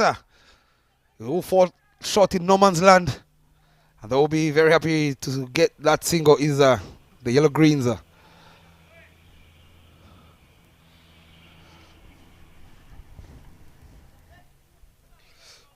You would feel again, Davis, here when you look at all the games of Team Rwanda, they leak a lot of runs at the back end of the innings, and this is something they have failed to do when they are batting. They need to correct that. They need to work on. They need to bowl those tight lines. Up. Two fielders converging. 1 bounce for 4. He is dealing in boundaries. Is that man who just crossed 600 T20 international runs. Isaac Okpe. Telling his brother, if you can do it, I can do it much, much better. Getting their second boundary offer. The last over of Zappi Menyimana. Short delivery, half tracker. Isaac makes full use of that one. Walks it into that 1 bounce, just in. Walks it to that gap. Isaac is dealing in boundaries, and not just boundaries. He's literally stepped on the gas here and changed the momentum of the game. He's on 18 of 9, scoring at a strike rate of 200.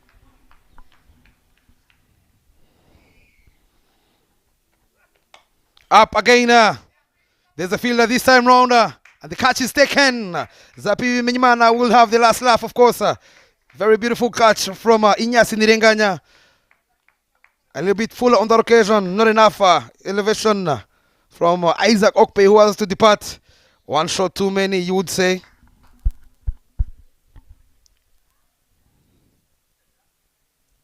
Slightly full delivery. It appeared like he took some pace off that one. Isaac Okpe unable to get fully underneath that one. Down to long on for an easy catch. But I do not think the Nigerians will mind that. He's done a good job for them. Scored a quick fire 18 of 10 deliveries. It will be a memorial game. Not just a memorial, but a game that these two Okpe brothers will remember. As they've managed to hit a couple of milestones in it.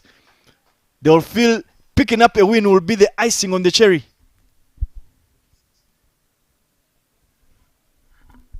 Oh, lovely scenes indeed. Having crossed, of course, those milestones out there in the middle together, the brothers. Sylvester Okpe alongside Isaac Okpe, who departed, allowing now Vincent Adeoye joining the captain. He's not rubbish with the bat. We saw him the other day contributing that 20 massively. They would love a replica of that innings if they had to cross that 30, 130. Last ball to come from his quarter, picking up the second wicket. They would love him to close off his quarter. Zappi Menyimana up against the new batsman. Tucked away, but straight this time round on that occasion, 2-pointer. He finishes his quarter with a dot ball. 2-4, 23 in his 4 overs. Zappi Menyimana 113 for 6 after 17.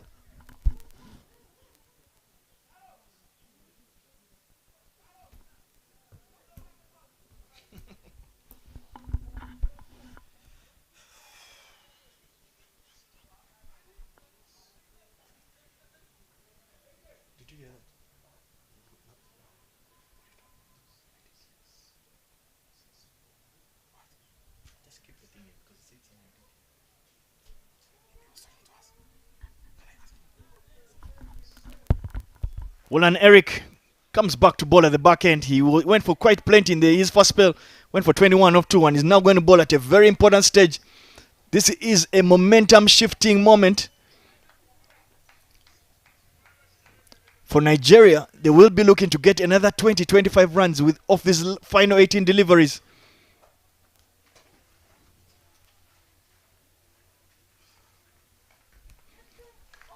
Up and over. Gets enough wood on that one. Picks up a boundary. First ball of the over.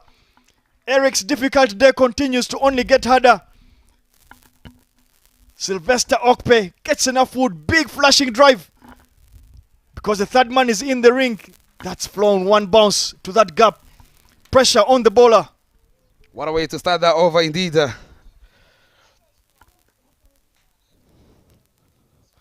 From that man, of course, yet again leading from the front, Sylvester Okpe. One of the players who's turning out to be the finisher of the Yellow Greens. We saw him, of course, the other day getting the player of the match with that 44-15. Gave it a lot of width, especially the kind of field that he said. And Sylvester Okpe enjoyed that one. Threw the kitchen sink at it. You just get a feeling for me. Sylvester Okpe is a decent enough all-rounder in this yellow and green jersey. But I feel like he walks in a little bit too early. At that number 5 slot, he walks in after about 8-9 overs. So he doesn't have the chance to simply look to express himself. So he has to first dig deep, repair the inning for Nigeria, and then wait till the back end where he can actually fully explode. So I still feel Nigeria would do with an extra batter in that top 5.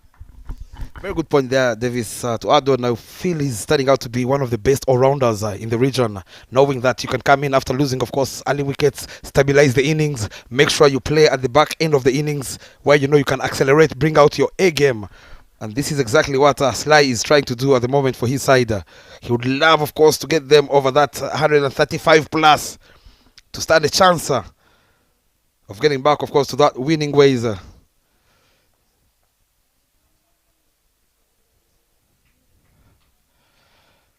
Full ball down the leg side again from the young man, Eric Gimana, not having a good day here.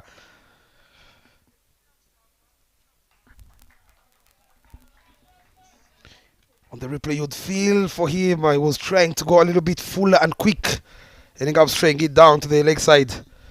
Interestingly, he has the fielder inside the ring at fine leg and third man. I'm not sure why he's trying to ball a little bit quicker when he knows anything that touches the pad will be a boundary.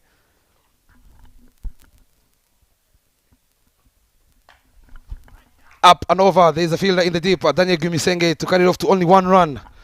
Allowing now the new batsman, Vincent Adewoye, back on striker. This is where now Didende Kugiman and his men in blue and yellow, they would love to ball more dot balls to that man. He is near the crease.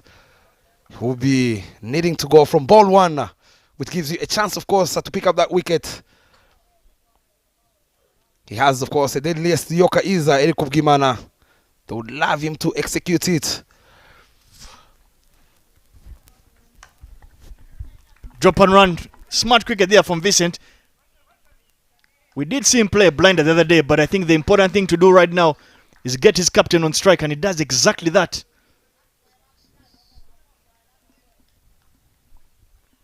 With 21 deliveries to go in this Nigerian inning, you get a feeling that they'll be looking to get anything about that 25 mark and ensure they can get to 145.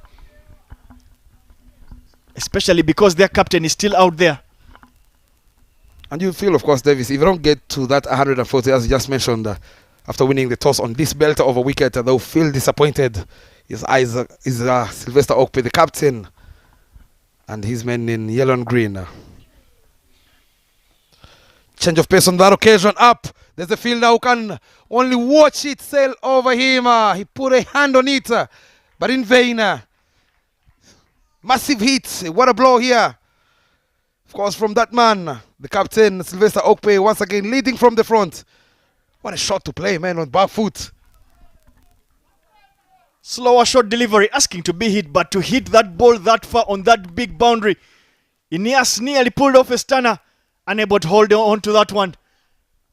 But the beauty and class in that short back foot punch, that you got to be a very strong boy. Change of pace again. He misses it completely. Sylvester Okpe trying, of course, to pierce that gap between deep mid wicket and deep square leg. But they will be happy to keep the scoreboard ticking. Expensive he is and has been is Eric Gimana.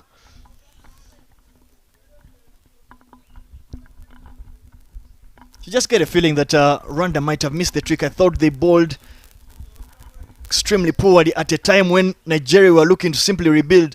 And instead of rebuilding, Nigeria took full use of that poor bowling and picked up a number of runs in record time to get themselves back in control of this game. Pace on that occasion to close off his third over. Moving, of course, at 11 runs and over in his 3 overs is Eric Gimana. 127 for 6 after 18.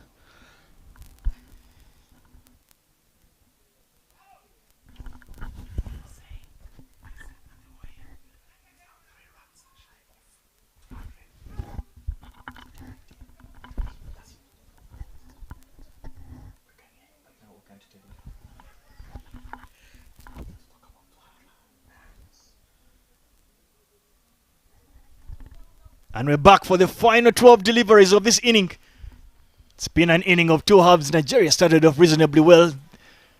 And you felt that they might have lost their way a little bit. But in the Okpe brothers, they found 2 stable players who put together a partnership. And Nigeria will be a lot more comfortable with the position they're in right now. Long off, long on. Deep square leg, the mid-wicket at the boundary riders for Inyasi Nirenganya.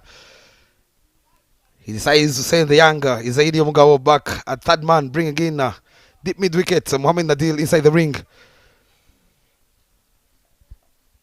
You would feel he's going to ball it slightly away from his reach, not giving him room to free his arms.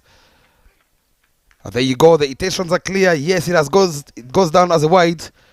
I would feel he's trying to ball it on the white line. Yeah, you can clearly tell that Inyas intends to keep it away from the hitting arc of Isaac Okpe.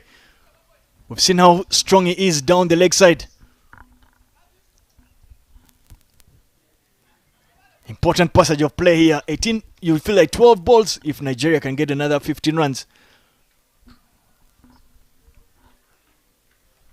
Very well bowled. But you feel like Sylvester will feel like he might have missed out on that one. Raw pace on that occasion. Hit the deck hard. Beats the outside edge over Sylvester Okpes, who doesn't mind missing out on that occasion, but he knows his wicket is key to get them to that 150. Already on 32 of 28.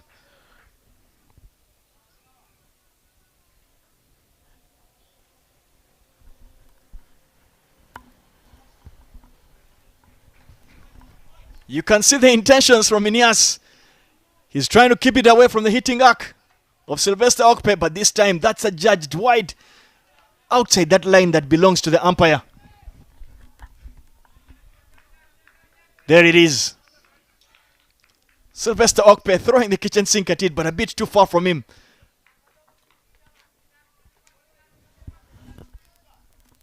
Two fielders behind that point region. The plan for Inyas is clear. Shot again, this time around, get something on it. No chance whatsoever from the fielder at third man. A little bit expensive over it is turning out to be as the captain gets yet another boundary. Getting closer and closer to your target here, Davis. Another short and wide delivery. I think for me this is too easy.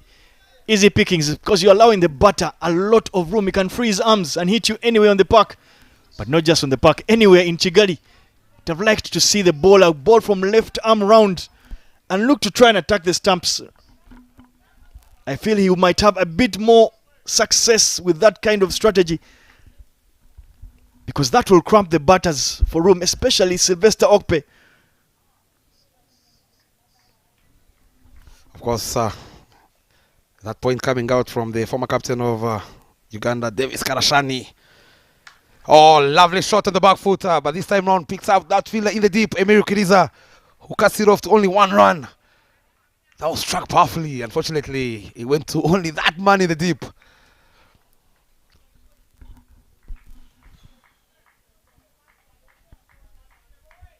Another wide delivery. You can see Niasi's tactics are pretty obvious.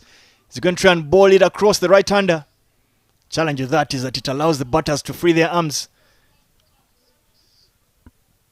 Overs already cost Nias and Rwanda 7 runs. And it's just at that halfway stage.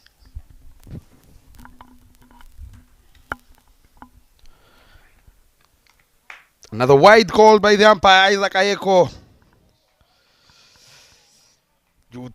see there Inyas on the screen. He is not the happiest.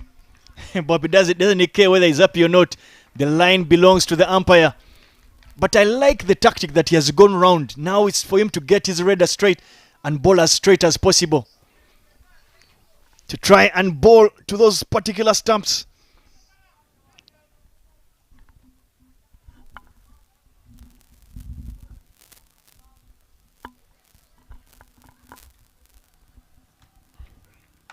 Goes again, I get something on it to ease the call. They're running very hard. They will be happy to settle for only 1 run. Not a bad over it is from Inyasi, despite those 3 extras. He would love, of course, to finish on a high. 2 more deliveries to come. How many more can these 2 add on the total? Getting closer and closer to that 140 plus. With 8 deliveries, you would be thinking Nigeria will not want to get anything less than 12 runs. Looking at Sylvester Okpe, he's very deep in the crease. And there it is, works it behind point. Picks up 4 more runs. Short and wide delivery here again from Inyas. He is paying the price. And that price is costing Rwanda very, very important runs at this stage. Half tracker outside off, allowing him to free his arms. Nobody moves, says Sylvester Okpe. That man there at point didn't even move an inch. Is Orkide Tuyisenge. He could only watch it go all the way to the boundary. 140 is up for the Yellow Greens. 1 delivery to come in this over. 13 run over so far with 1 delivery to go. Momentum clearly with the Yellow Greens. And more importantly for Nigeria is that their captain Sylvester Okpe is out there. But what do you think he'll be looking to do? Get a single or look to hit it out of the park? Out of the park it is. Lovely there from Inyasi to close off. Of course, his quarter. Picking up a wicket, going for 34. 140 for 6 after 19. How many more can they add? 6 deliveries to come, Davis.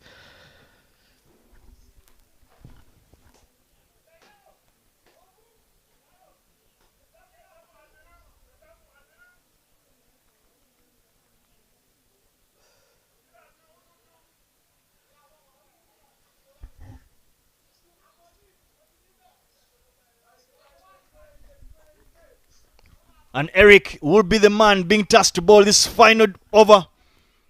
A big, big over it is. Important 6 deliveries. He's a man who has flown for 34 off his first 3 overs. He'll be looking not to go for anything more than 8. He will have done a decent job. Momentum right now is with Nigeria. They will look to get at least 10 runs to get to that 150 mark. The big question here is Vincent at the way going to get his captain on strike, or is he going to do it himself? Full ball, not enough timing. Starts off with a dot ball. You can see the captain's lie is not happy, telling his partner, just knock it around the corner there. Let me face this young man, Eric Ugimana.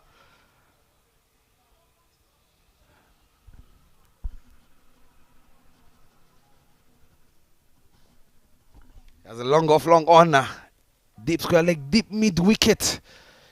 Anything that touches the blade of Vincent at the way. Full driven powerfully down the ground to that fielder in the deep. Inyasi Nirenganya, run out chance. And the run out is completed. What a throw from Inyasi Nirenganya, deep extra cover. Knowing that the new man will be facing. Very good throw there from Inyasi Nirenganya to get wicket number 7 for the men in blue and yellow. Very well struck there by Vincent Adewayo. But an even better pick up there and an amazing throw right on top of the stumps. Easy work for Didier, but very strange tactics from Sylvester Okpe. Cricket Logic would have thought that he'd have wanted to be on strike, but with that run out means the new man will be on strike. Peter Aho, who he has the ability to hit it over the park. Vincent sent for, he scored just 3 runs of 6. He is no rubbish with the bat, is Peter Aho. But again, you'd feel for Sly. I would have loved him to go for only 1 run and make sure he faces the next 4 deliveries where he stands a chance of crossing that 150 and getting, of course, to his 50.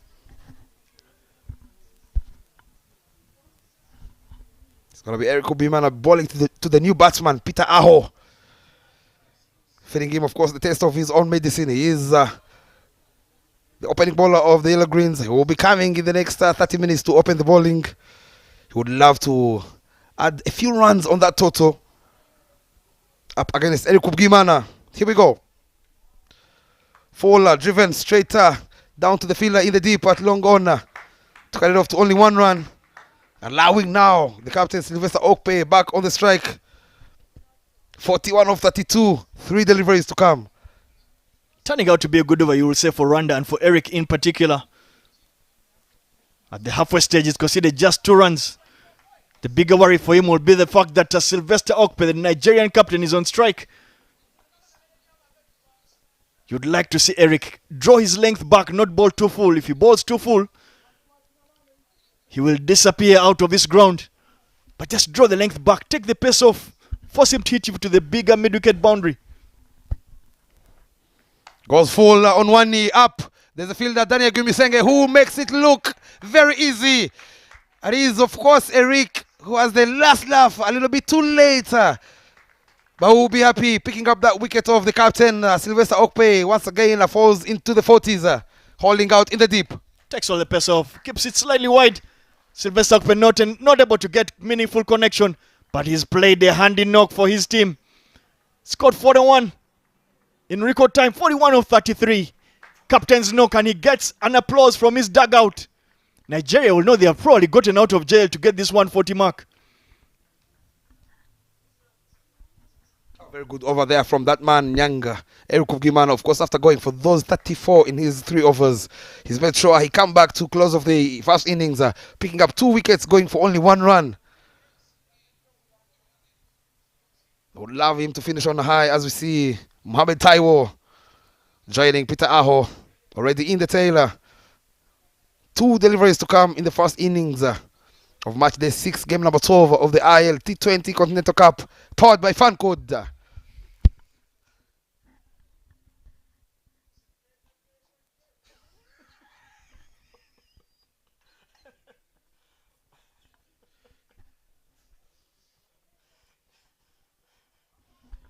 Of course, they're taking their time to set the right fielder at the men in blue and yellow.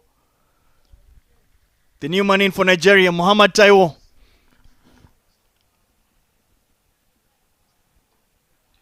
Goes big.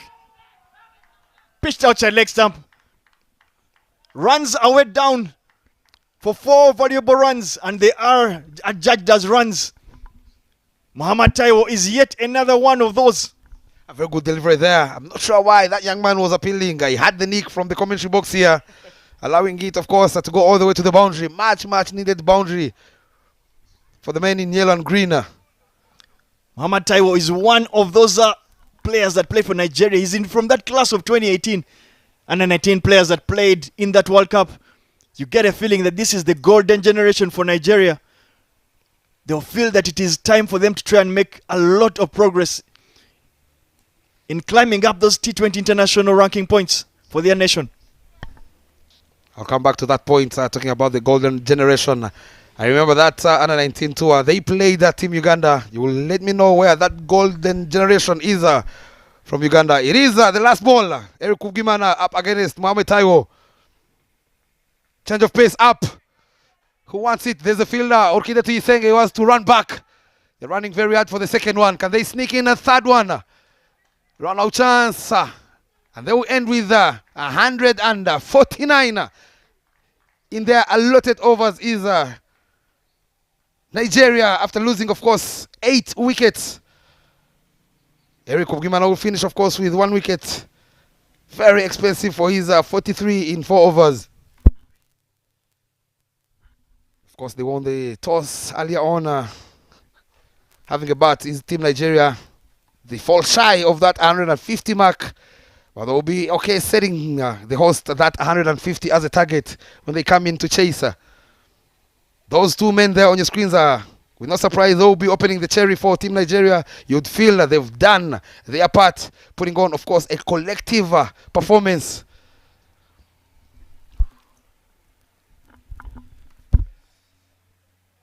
The batting card for Nigeria. Rusewe got 23 of 26, Salau 21 of 20, Miracle 4 of 2, Isaac Danladi run a ball 11, Sylvester Okpe, the man for them, got 41 of 33, Ridwan Karim 7 of 9, Isaac Okpe Quickfire 18 of 10, Vincent Adeweye got 3 of 6. Nigeria managed to get 149 for 8. 13 extras being bowled there for Rwanda. The Rwandan scorecard, the bowling card, you look at Zapi was the pick of the bowlers, picked up 2 for 23, together with Emil Ruchiriza. He picked 2 wickets, went for 33 runs. Muhammad did the pick of the bowlers for them, 1 for 14. Inias 1 for 34.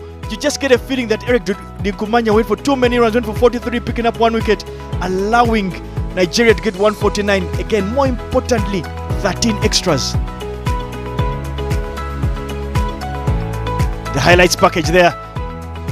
The Nigeria batters striking them over extra cover, hit that over middle for 4 more runs. They managed to hit that one down the ground straight to the screen for 4. Continue to pounce on anything short and wide.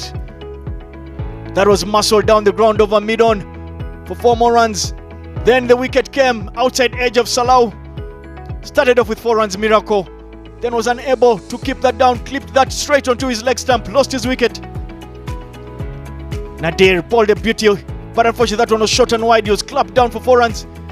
Looked to come down the wicket for 4 more runs. Isaac Danladi, who was the peak, you would say. Then he gave away a cheap wicket down to the field at long off. Big moment in the match there. Emiru Chiriza. Ruseda went for a wild switch hit, wasn't able to connect. There it was, Ridwan hit that straight down to the field at long off.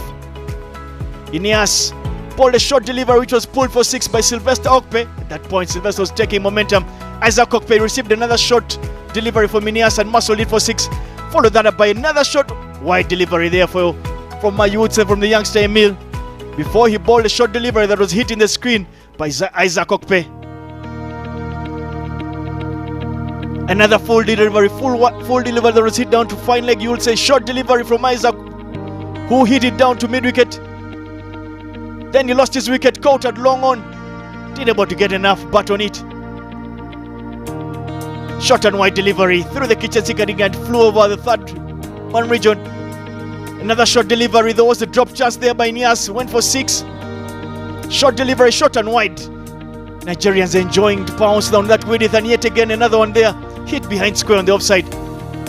Eric managed to hit that one. That was hit down to long off. There was a run out completed by Nias and Didier. That was followed up by the wicket of the captain who hit it down to long off.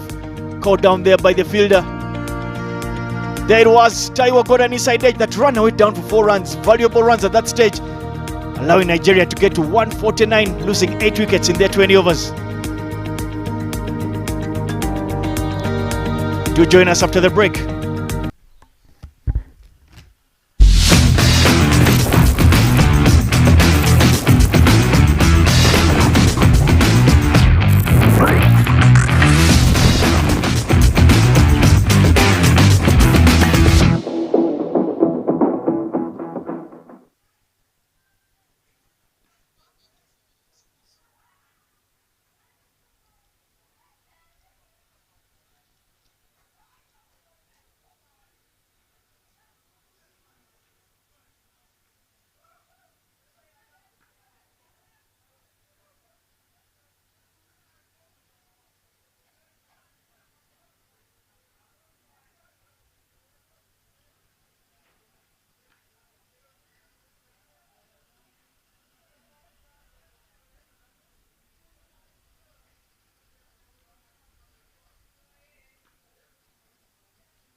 Yeah, it's almost time.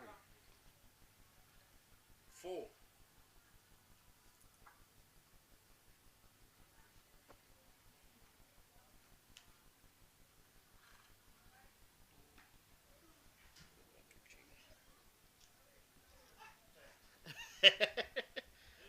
My guy.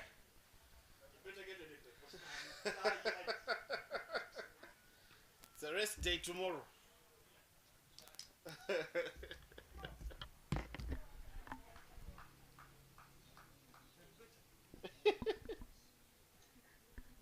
You came alone. You said, I want this job.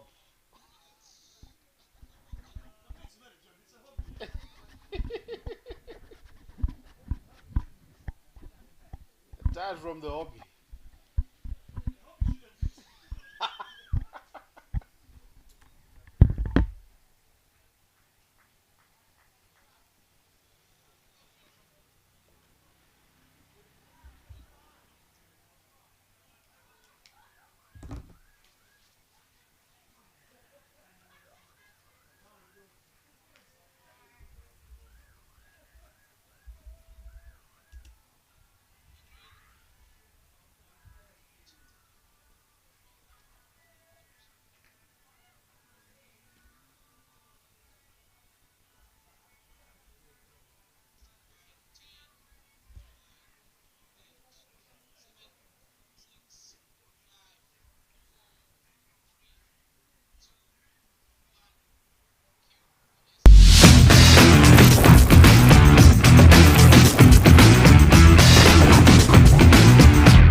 As the ITLT20 Continental Cup powered by Fancode. Having a look at what Nigeria were able to put up their betting card there. Solomon Rancho 23 from 26. Solomon Salau 21 from 20. But it was Sylvester Okpe's knock of 41 from 33 that made them stand out, managing to put up what would be a decent total post par of 149 for 8. Meanwhile, Rwanda with Zapi Morspi Manyimana picked up 2 wickets for 23, as well as Emil Rikirize 2 for 33 in the allotted 4 wicket apiece for the other 3 bowlers, Eric Ignace and Nadir Muhammad. 13 extras was what was given away. My name is Wanda Eli in the commentary box with Zaid Khan as we bring you commentary for this game here. Match number 12 of match day 6.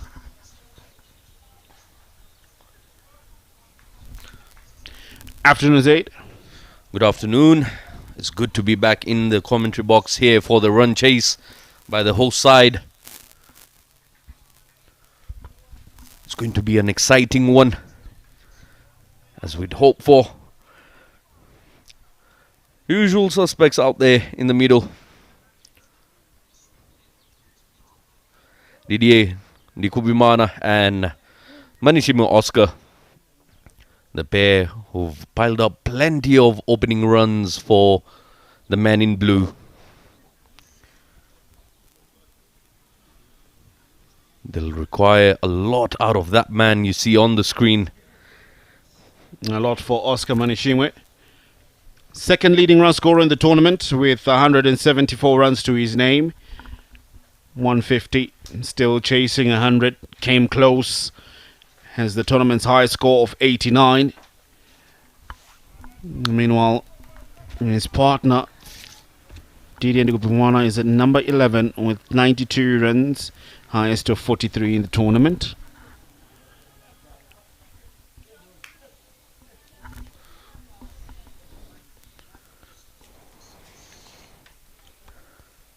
Getting a hold of the batting lineup was Rwanda towards the end of the innings there.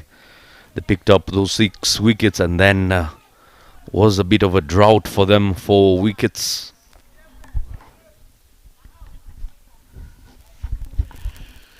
Abdul Mumuni Mohammed will be opening the bowling for Nigeria from the pavilion end. The umpire's already signalled, let's play. Rwanda chasing 150 from 120 deliveries. Wild swing. Manishima feeling that it's in his arc. He'll be attacking as usual. Has always been a batter that looks to bat positively. Positive intent will be important from either side. Rwanda will be attacking with their two opening batters. Meanwhile, Nigeria will be attacking with their opening bowler as well. Fielding strategy. Slip, third man, deep mid-wicket. Everyone else inside the circle.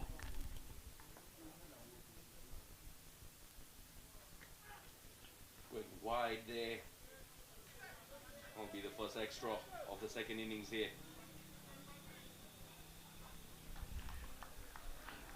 It's always a struggle for left-arm seamers bowling to right-handers, trying to push that one across the right-hander, but pushing it too far wide. Expecting the edge on the goal there.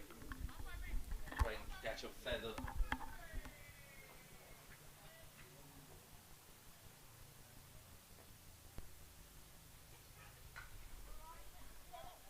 Off the mark.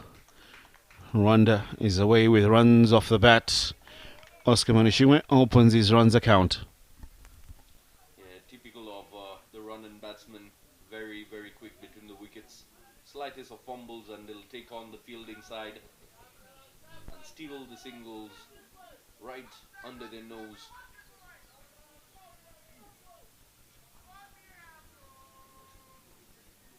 Rwanda to chase down this total will require to make adequate use of the power play here. The first 6 overs matter crucially.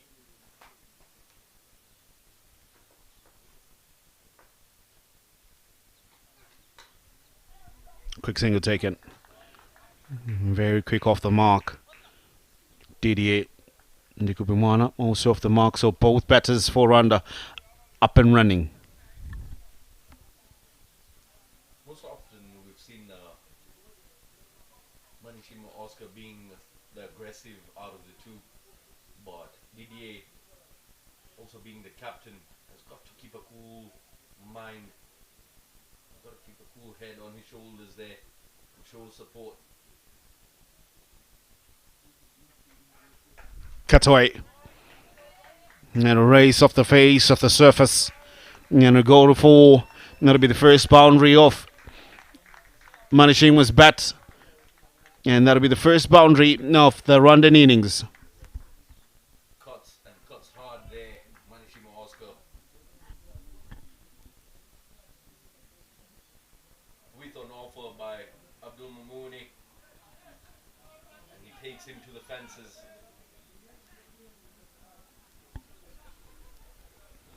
With an off on that occasion.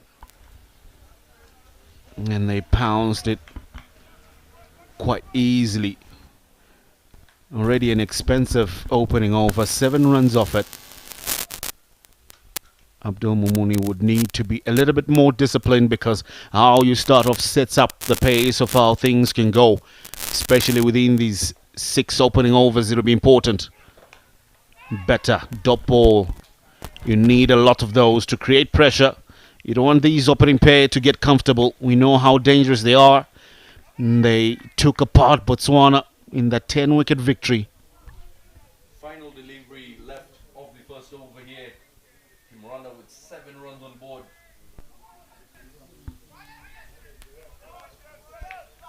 Current run rate 8.4. Required is 7.46. So they're doing quite well in Rwanda from what's expected of them. It's been a good start. Quick single taken, good running.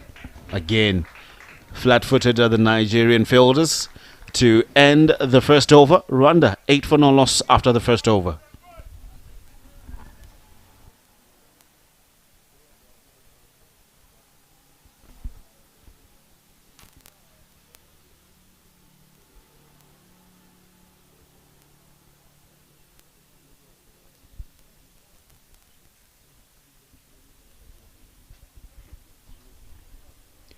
So it'll be pace opening from both ends. As you see, making his run-up mark-up, and that will be Peter Awo of Nigeria. And he'll be coming from the airport end. As I chat with Isaac Okpe, another senior bowler in the ranks of the Nigerian bowling attack.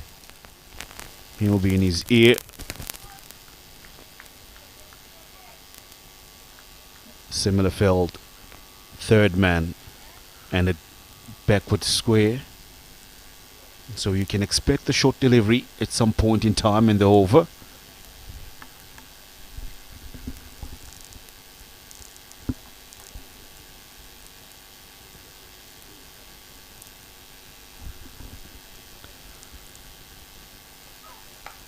Plays it down the ground there. They'll pick up a very, very quick single. Good running we're seeing from the opening pair of Rwanda of Didier Ndikubimana and Oscar Manishimwe. Strike rotation will be important. You got to keep going, keep packing at it. It's not that this 141 is not attainable, but you need application. And so that's what they need to do. And Didier is always the reserved kind of player, giving himself some time in the middle. Meanwhile, Oscar Manishimwe is always the busy character. Went for a big booming drive off the first delivery that he faced.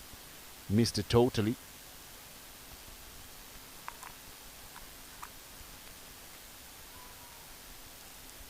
Top ball, that'll be important. Keep working at it.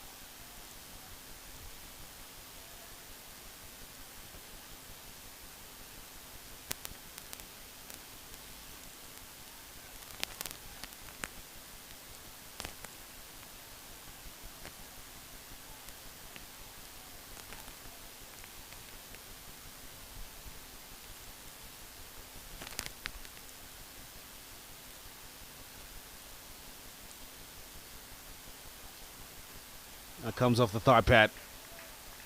Now run away for 4. Gift of runs. Straying down leg side.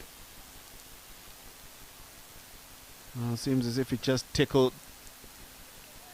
the bat there a bit. It's been given as runs off the bat.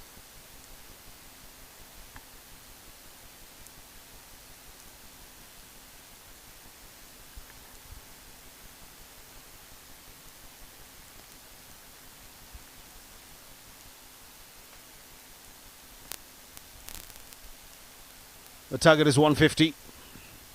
And 13 has already been knocked off in the 1.5 overs we've done so far.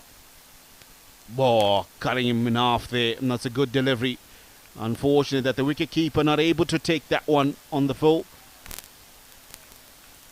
And that was a good ball from Peter Awo. They still won from him. It will be a bye that will be signalled there.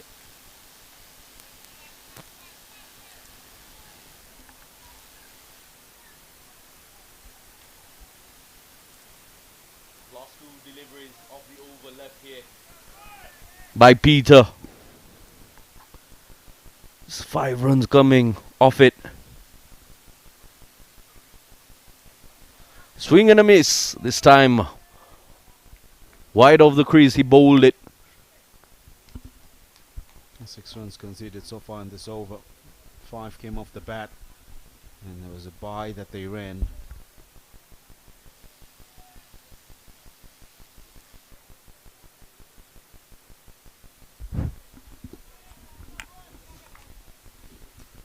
Trying to finish well, Peter Awo.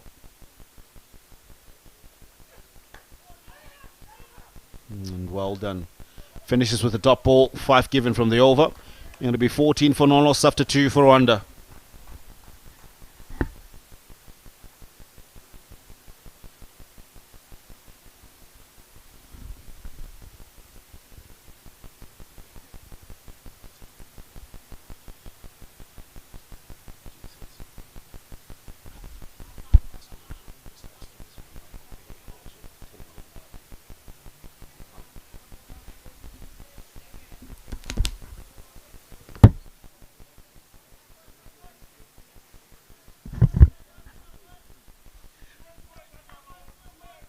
Abdul Mumuni Muhammad will continue into the third over, which will be his second. Trying to keep a tight leash on things here, Nigeria. They put up 149, and 150 becomes the target for Rwanda. Matched neck and neck with what's required and what they've scored so far. Working it leg side, and they're very good at that. Picking the gaps or pushing it just wide of the fielders and taking the singles. And always comes in handy. Stealing the words out of my mouth. Same way the Rwandans are stealing singles here from the Nigerian team. Just drop and run unless they feel comfortable enough to have a go at it.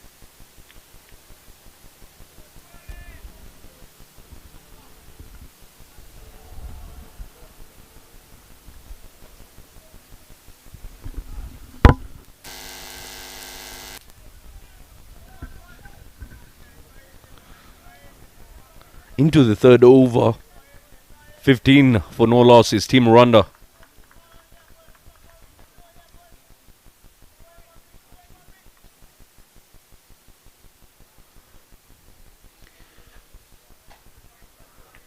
The importance of these two being out there in the middle for Team Rwanda in a chase like that. We've seen them chase a total similar to this.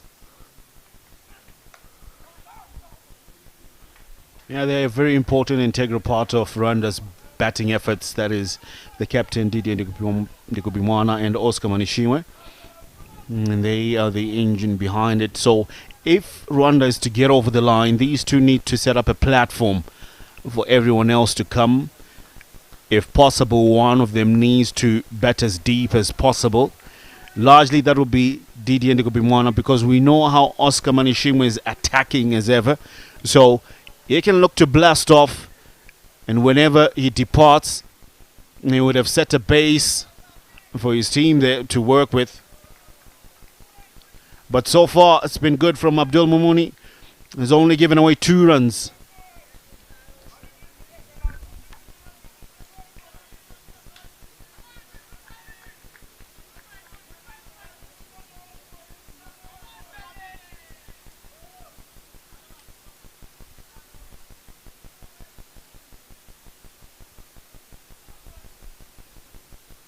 Good pressure from Abdul Mumuni Muhammad. Again, another dot ball. This is good. It'll allow Nigeria to be a little bit more louder in terms of the noise that they're making, trying to create the pressure of dot balls. Yeah, the sort of lines Abdul Mumuni has been bowling in there. You find the one that drifts away from the right-hander and the one that stays true to its line. And Didier and Oscar both having to face those deliveries, challenging the offside play. Beautiful delivery to end the third over. Team Rwanda, 16 for no loss.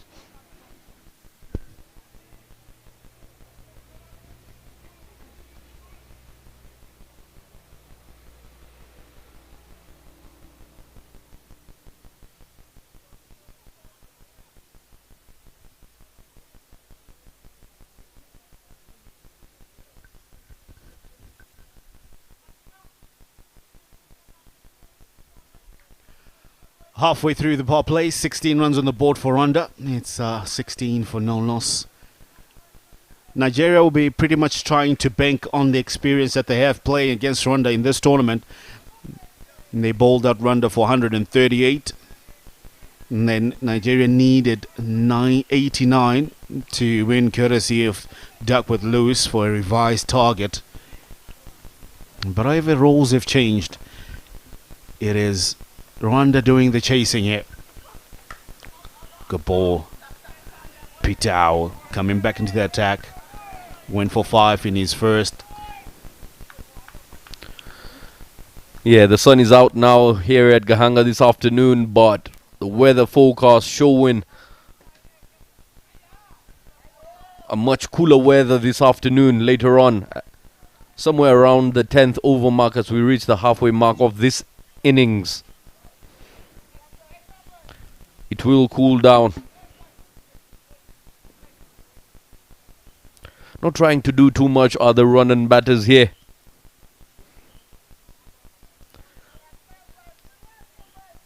Into the fourth over, just 16 runs on board, so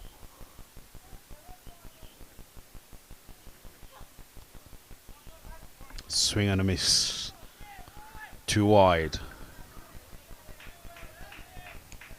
Trying to go after it. Oscar there, thinking that it would just pitch up to the level that he wanted it to. But I feel like he's chasing a too wide a delivery on that occasion. Fortunate enough, not getting anything on it. the Nigerian bowlers have done really well bowling it away from the arc.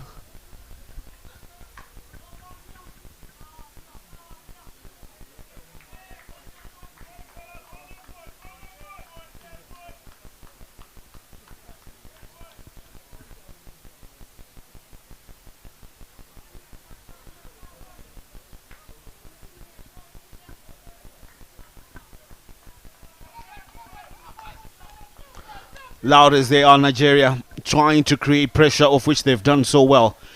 There have been 2 dot balls in this over. No runs off the bat, just 1 extra, courtesy of a wide. And everything has been wicket to wicket. Trying to cut off the singles here, because they know that is the bloodline or the heartbeat of the Rwandan innings. They run well in between the wickets, besides them cashing in on anything that would be loose. Couldn't have said that any better. Definitely W on that. Hitting the hard lens and keeping it away from the arc of the Rwandan batsman this afternoon. Trying to apply pressure.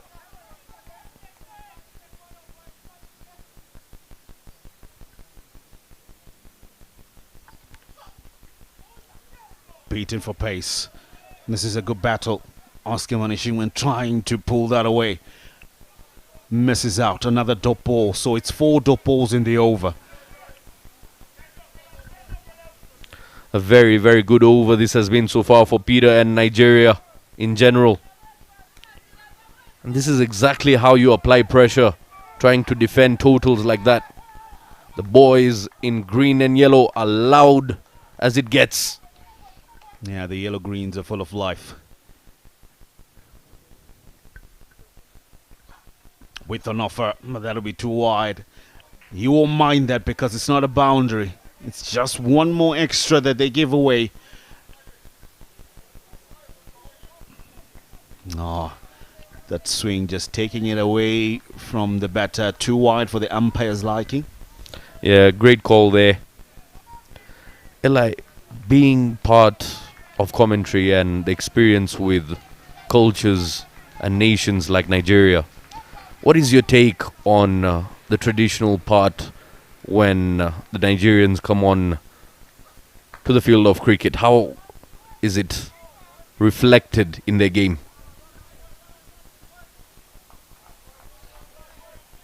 Nigerians are very proud people. At the same time, when they know and understand something that is within their grasp, they go for it. They're bold. And that's why you can see the audacity and tenacity of Nigeria's style of play, especially with the bat. They don't shy away from a good battle. A very proud and boastful nation, making great strides in their regional and international cricket. And so you feel like they ever feel that they can defend this total that they have here. That'll be wide again. Yeah, it'll be tough. Frustrated was Peter Owl. You could hear the grunt at the end of that delivery. Yeah, I was saying it will be tough defending a total with deliveries like that down the leg, giving away early Christmas gifts to the Rwandan side here. But still get a feeling that even if I was the captain of Nigeria, I wouldn't mind. It's only 3 runs given away, 1 off the bat. The 3 that have come on as extras. There's 1 delivery to go. He just needs to finish well. Bottom edge. Dot ball. Good over it is.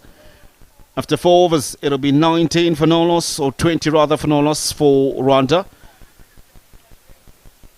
Run rate will be at 5 runs per over.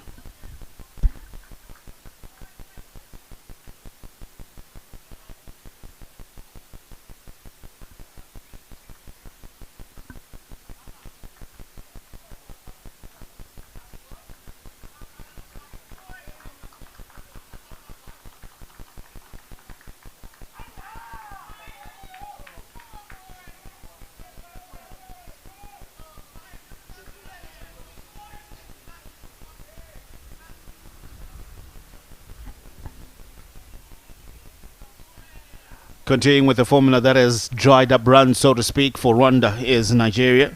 Abdul Mumuni into his third over. Worked wide. Around there. Will run hard for 2. Decent start to the second innings for Team Rwanda. But the pressure is creeping in.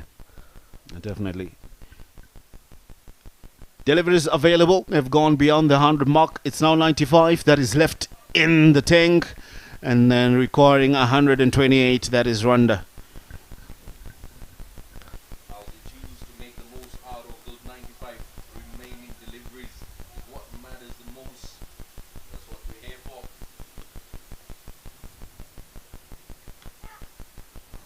Swing and a miss.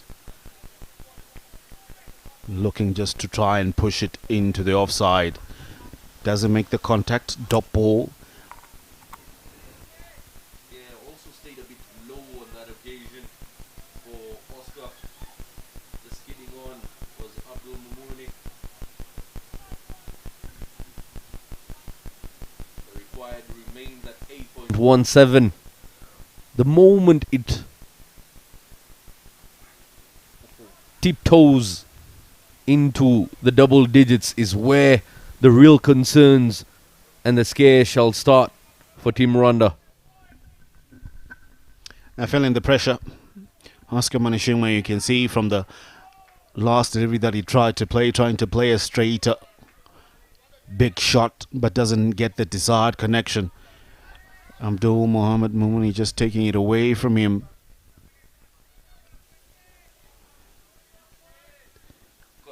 His general strike rate does not match that of this particular innings. Still a single yet again.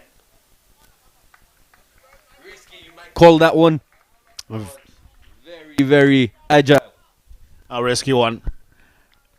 Risky to both parties, to the batter and to the fielder. He seems to have hurt himself, or he's run out of breath. And the young Isaac Danladi says, I'm okay.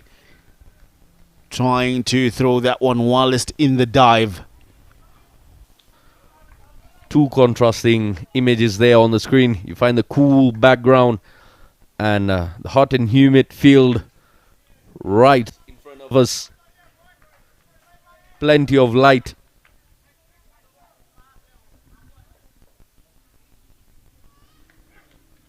Edge. Nice strike. Abdul Mumuni Mohammed picks up the big wicket of Didier Ndikubimwana. Fencing and fishing outside off stump on that one. Gets the faintest of edges to get to the wicket keeper. The movement of the surface there. Catching the shoulder of the bat. Didier Kubimana, no answers to that particular delivery. The movement of the surface is what got him. As Rwanda lose their first, something had to come out of all the dotted deliveries that have gone by. Abdul Mumuni picks up his first. It's 23 for the loss of 1. Final delivery left of the 5th over of the power play.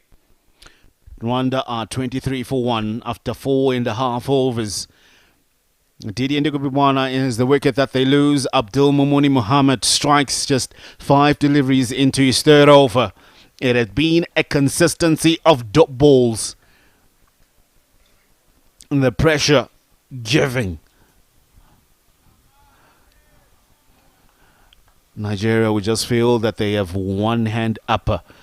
We're still within the power play. And 4.7 runs is what Rwanda are scoring at there, 23 for 1. One more delivery to go into the 5th over. A breakthrough had to come here for Team Nigeria.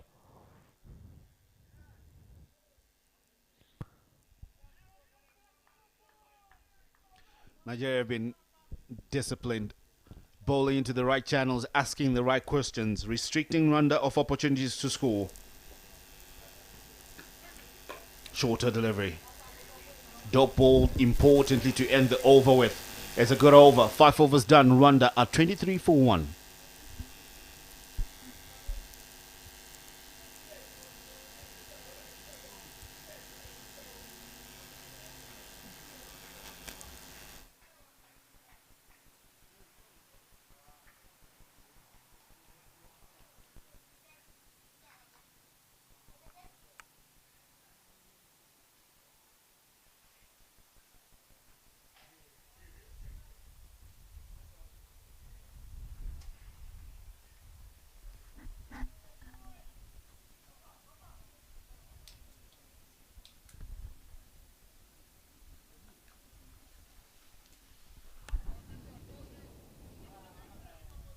In for the final over of the power play here. Oscar Manishimwe sitting on 12 runs off 19 deliveries. New man in is Isai Niumugabo. There'll also be a change in bowling. Change in bowling. It'll be Isaac Okpe to operate from the airport end. Dot ball to start off with. Oscar Manishimwe might need to recalculate his approach here. Largely depended upon by the batting order of Rwanda. An absolute unit of a bowler coming down at the batsman.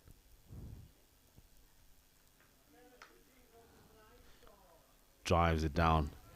No ball is called. Nigeria don't need that. It'll be a free hit. But however, the good thing for Nigeria is that the new man will be on strike. Isai Niumugabo, having a look at that big boot of size 11. A huge no ball from Isaac Okpe. Yeah, clearly there. Big boots, big no ball. And Isai will be thankful to get off the mark using this opportunity. Safest of ways.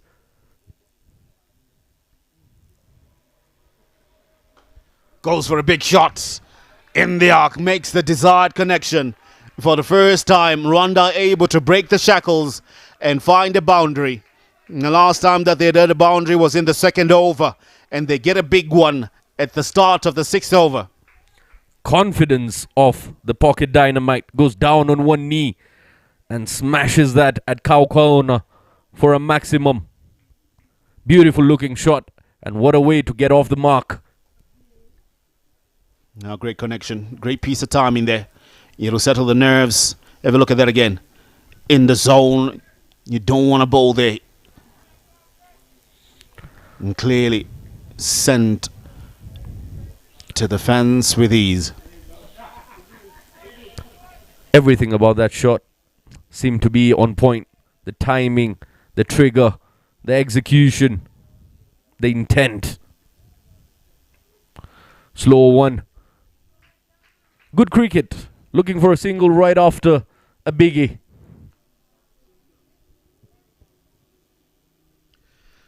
Nigeria had been able to create pressure in the last 3 overs, from over number 3 right up to over number 5. There'd been no boundaries, just a few singles here and there that created the pressure that resulted in that wicket of Didier. Isaac into the attack. He needs to do the same. So far they've worked him around with ease. Yeah, quite deceiving from the physique of the bowler. Actually comes off much slower than you would expect.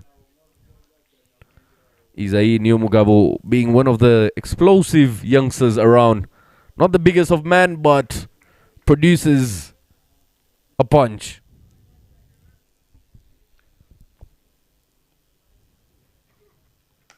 Punched right into the covers for a dot ball.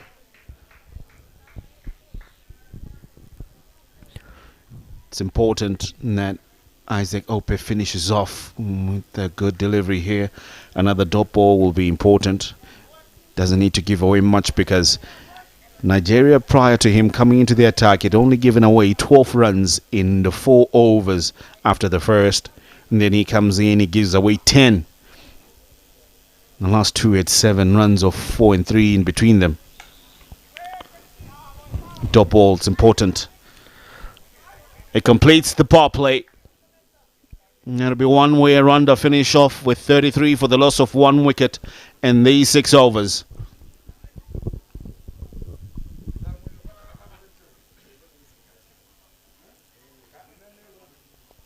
Let's have a look at the highlights of the power play, how it had transpired.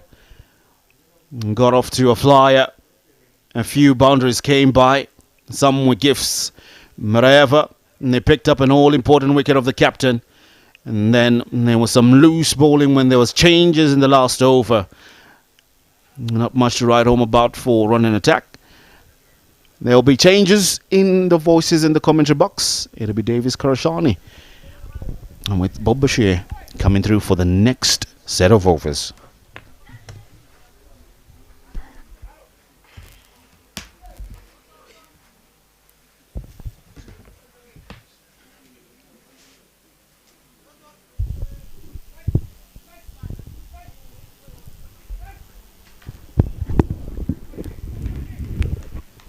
And there will be a bowling change from the pavilion end. Oboa gets an opportunity with the chair in hand.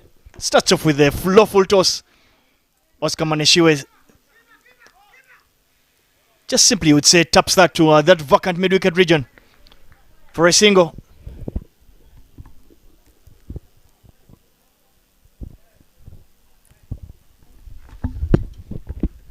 You just get a feeling because there was a very good start from Nigeria in that power play. They did not allow Rwanda to quickly get out of the blocks. You feel that Rwanda will have to do a lot of the hard work in this middle phase of the game.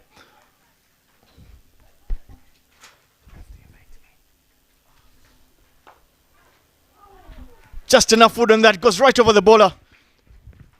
But as we did state earlier, I am not alone in the commentary box, together with Bob Bashir Songa. Bob, what do you reckon Rwanda would be looking to do at this stage between over number 7 to about over number 12? Thank you there, Davis. Of course, knowing that man, Oscar Manishimwe, who's on 15 of 12 alongside Isaini Mugabo, the field is sprayed right after the power play. I would love to see them taking it around the corner, try and make sure they get close to that 7 runs and over moving forward. And of course, if you get that loosener, make sure you get it over the ropes. Compared to the 2 power plays, Davis here, 36 for 1. It was 33 right after the power play. You would feel Team Nigeria have done magnificent with the ball. In the first phase, of course, they were 41 for 2, I beg your pardon. 8 runs short is Team Rwanda. With an offer on that occasion, picking up that man in the deep, Isaac Okpe, for yet another single. Well, you get a feeling that 4 singles in a row is almost the kind of rate you want the Rwandans to move at. Just they should not allow themselves to get bogged down on one end.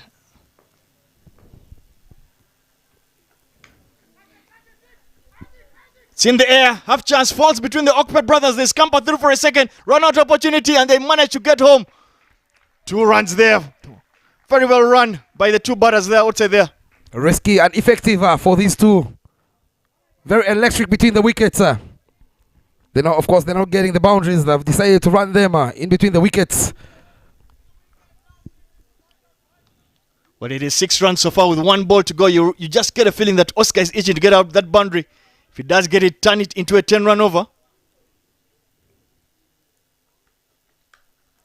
He's comfortable with just simply tucking that to extra cover, running hard. Settles for just 1 run, and with that single brings an end to the 7th. Rwanda 40 for 1.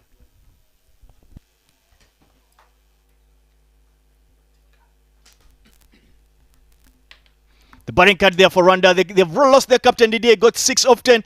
Oscar Manishiwe, the man in form, is still out there, 19 of 26. He's been joined by Isaye Niwomugabo, who is on 9 of 7. Rwanda at this stage at 40 for 1. They require 110 runs to win off 13 overs at a rate of just over 8.5. You see the bowling chart, of course, that man, Isaac Okpe, a little bit expensive in his first over 10 runs. But those two, Mohamed Taiwo and Peter Au, making sure Rwanda gets 33 in the power play. Bowling some tight lines, of course. Taiwo picking up that massive wicket of the captain, nicking one to the wicket keeper. 40 for 1 after 7. As we see the introduction of the leggy, Ridwan Abdul Karim, who's going to be very key in this chase. These two out there in the middle, they got to be very careful for that googly of his. You keep telling me how easy it is to pick it.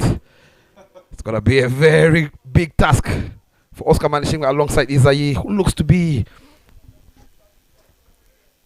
with a positive intent. Of course, after striking that big 6 to make sure they get to a good total after the power play.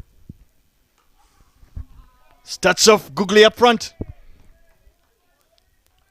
But Rwanda should not be too worried about this particular phase of the game.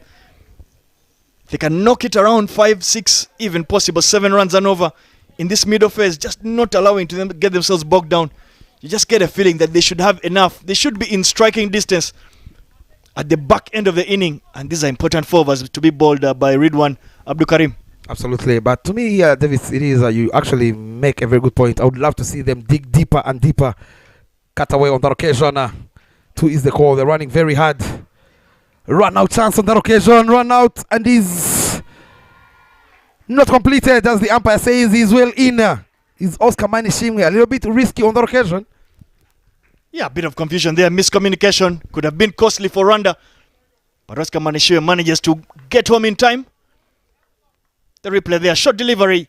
That was cut right behind. You would say the point region, some fine work down there by the fielder. That bounce, lucky bounce, you would say, they held the ball up in the air. Oscar Manishiwe, umpire in a very good position. You would say, of course, courtesy of that replay, the production side.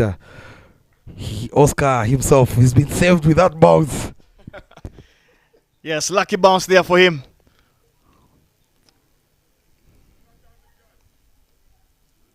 Slight break. I think they need to change that bail. Well, the bail has been broken. You just get the feeling. I can't wait to see how Ridwan, how much turn Ridwan is actually going to get off this wicket.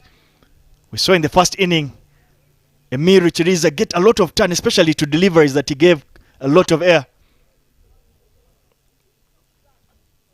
How Rwanda bat in this middle phase is going to be extremely important in deciding which way this result will go. And given that it's been something that has been haunting them in these previous games, trying to find a partnership in between. This time around, Oscar Manishimwe is still out there in the middle. We all know how dangerous he can be. On the leg side, big turn on that occasion. And the ball races away to the boundary, coming off, of course, a wide. A very big over it is turning out to be. They don't mind how they come at the Rwandans at the moment. Ball a bit too straight down the leg side. Very difficult work there for Runsewed. Can see his disappointment. The look he gives Abdul Karim. Field unable to keep that in. Very, very valuable runs. Those will be 7 runs already in the over of just 2 deliveries. 3 runs, of course, shy of that 50 mark. Cut away once again. 2 is the call. They're running very hard. Can they take on the arm of the man in the deep? Another run out chance, and this time round, look at the celebrations. The whole ground is full of yellow and green as they get rid of Oscar Manishimwe running himself out, trying to sneak in a double, and he ends up paying the price. And this time round, the throw was a little bit accurate, allowing, of course, that man, shot number 7, to complete the run out. Short delivery, very well played, again behind square on the offside. But this time the fielder collects first time. There is no bounce to save him this time, and the keeper completes beautifully run out. Well collected there by the young Runseye. They will know how important this wicket is in their attempt to defend the 149 runs. Oh, ask my production side to give me back that replay. It reminded me of the World Cup, of course. Josh Butler. Not the accuracy of the throw he got from the deep. He made sure he had to go and collect it and doing that complete job of the run out. Let's wait for that on the replay. Cut away powerfully, but this time around a pick and throw. Look at that shot number 7. This reminds me of something, Davis. Ronsewe. Look at that. The celebrations, they know just how important that wicket was. Oscar loses his wicket in a run out. Needless, you would say. It's that man who gets off the mark, driving it down the ground at long off. Daniel Gumisenge. Two new batsmen at the crease. Very talented. They have skills. They have the potential. But do they have that character to dig deep and deep to try and get to that 150? How close can they get? Of course, they have Orchidea back in the dugout. Goes on the sweep shot, loud appeal on that occasion. Would say it has pitched outside leg. Gets a bottom edge on that one. It's a judge they run. But you just get a feeling now is a very crucial point in this game. It is 50 up for the Rwandan unit. It comes up after 7.5 overs. There you go with the googly. Missing leg, says the umpire.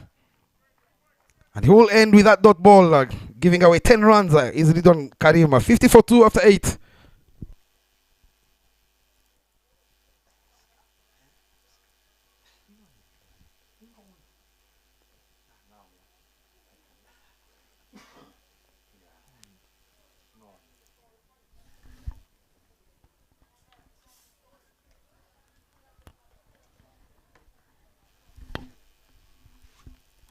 And we're back.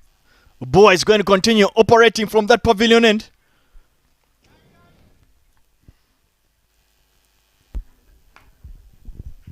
Ball driven down the ground from the young Isai. Looking very solid for his 10 so far. Trying to sneak in a run. I always say never run on a misfielder. You just get a little feeling just looking at the energy you want to see from the Rwandan unit. They look like they really mean business in trying to chase down this one. For me, the intentions that Isaiah has continued to show throughout the tournament, you just get a feeling that perhaps it is an afternoon that a Rwandan hero could be born.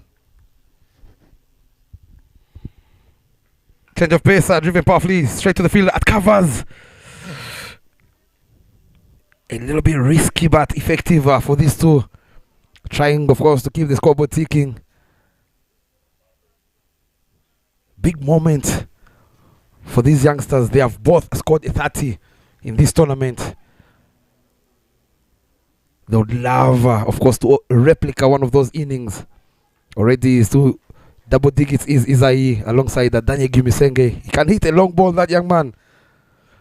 Up against Ifenyu. Goes on the back footer. Flicked straight to the field at short fine leg. They keep the scoreboard ticking. 3 singles so far.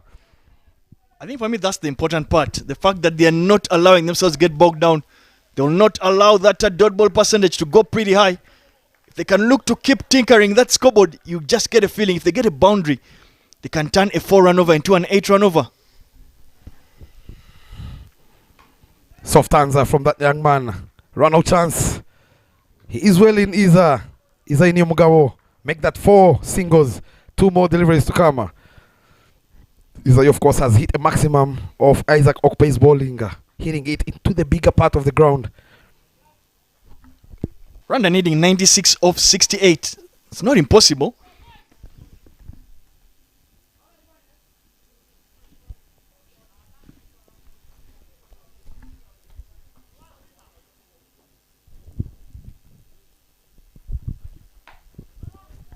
Plays it back to the bowler.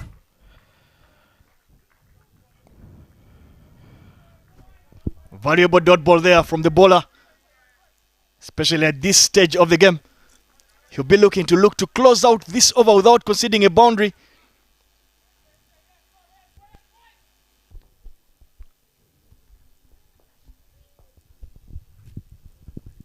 Into the pads once again. Flicked finer 2 is the call. They're running very hard. They decide to take on the arm of Miracle. Closing off the over with 2 runs. 56 for 2 after 9.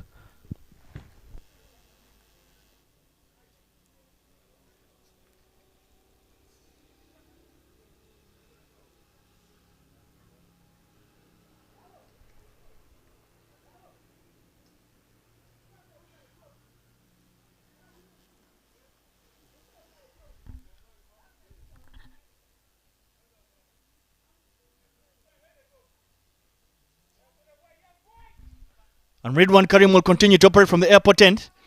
A bit surprising, we've not yet seen Sylvester Okpe with ball in hand. He was extremely handy with bat in hand. And we've seen him bowl very early in innings. Picked the googly there from the youngster. Manages to allow again for strike rotation. At what particular time or stage do you think Sylvester Okpe will opt to bring himself to bowl? That's right. When you look at the way Ridwan is bowling at the moment, of course, his first over going for 11. You would feel after the halfway stage, of course, we might see the captain taking matters into his hands. Very crucial 4 overs from him. He will be, of course, bowling it into the right-handers.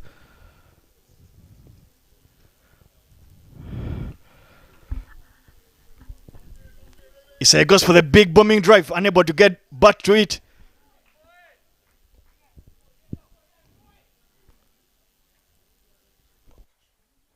Obviously, the ball having clattered into the keeper's helmet. The rules dictate that the concussion test must be carried out. So there is a slight short break. Looking at that man, away.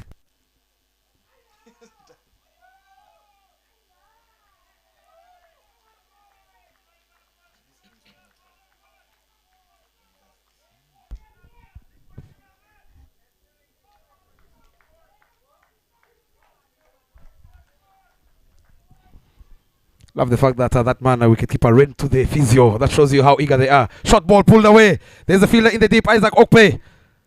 Oh, well done in the deep. Saving his team 2 runs. Shows you how important this game is from both sides, of course. Of course, Team Rwanda losing to Botswana. And Team Nigeria losing 3 on the trot.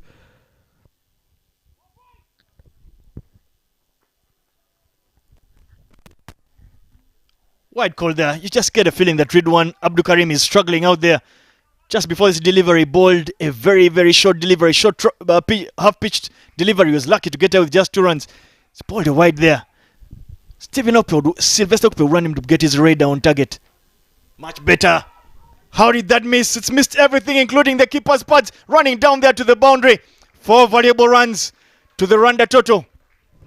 I'll tell you, if they win this, he will go out saying he missed that intentionally. Isainio Mugabo. Googly on that occasion goes for a big booming sweep. Misses the off stump by a whisker. Beating, of course, those 2 fielders from short third and fine leg. Much needed boundary as they move to 64. The big question he asked earlier is when is Sly coming into the attack? The captain himself. Half tracker once again. There's that man in the deep, the tall lad who can chip in a dive. Beating him is Isainio Mugabo. Back-to-back boundaries. This time the short pitch delivery gets the much needed treatment. You can see Runsewe is completely disappointed in Ridwan Abdul Karim. They'll be telling him he needs to bowl the ball up. A short ball. He was well in and ready for that short ball is Daniel Gumisenge. Not whatsoever in the deep. Is the young Isai. I beg your pardon. Almost the same height from these youngsters. Very young in his career. Calls for the big cut shot. Can only play down to the long off for yet another single.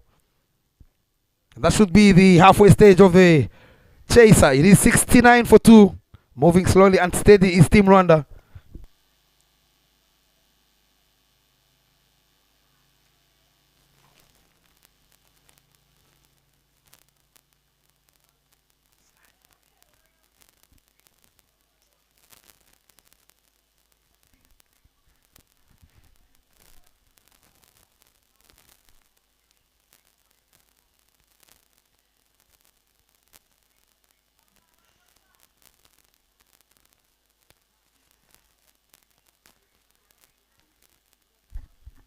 Big over for Rwanda. Picked up 13, their highest in the inning. Giving them some amount of momentum. They require 81 of 60 balls. That should be gettable if they're just for only 2 wickets so far.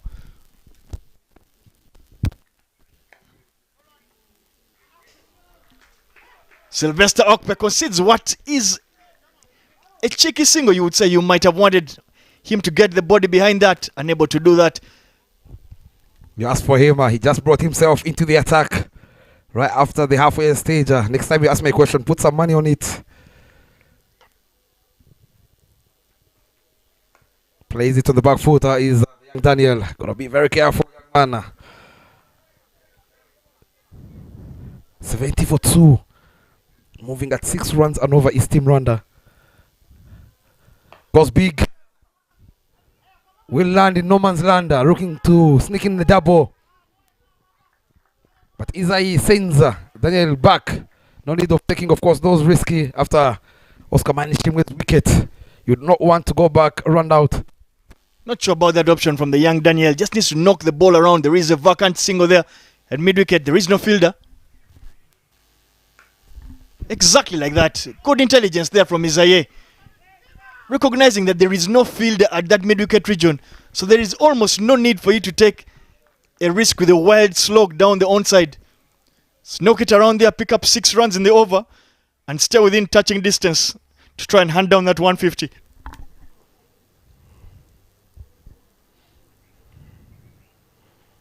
Goes for the slog sweep again. There's protection. Isaac Danladi, a little bit of fumble on the occasion. And they decide to take on his armor. Much needed 2 runs to add to the total. You can feel the crowd is now up on their feet, cheering for every single run.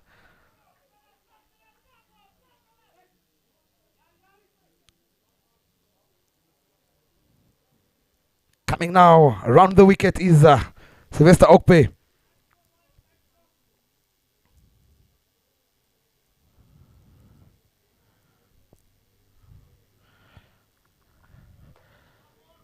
Watchfully played by Daniel. Starts off with only 5 runs in his first over. It is 74 for 2 after 11.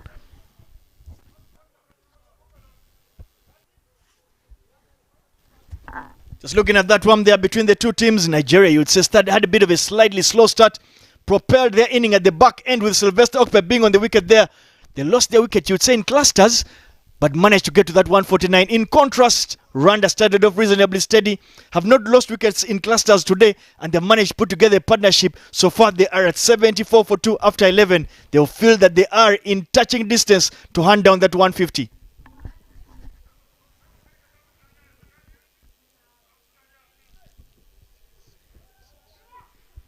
And we see the introduction of that man, the MVP, Isaac Danladi, coming in from the airport end. The man with the golden arm, of course. He has a way of picking up wickets with those enticing flighted deliveries of his.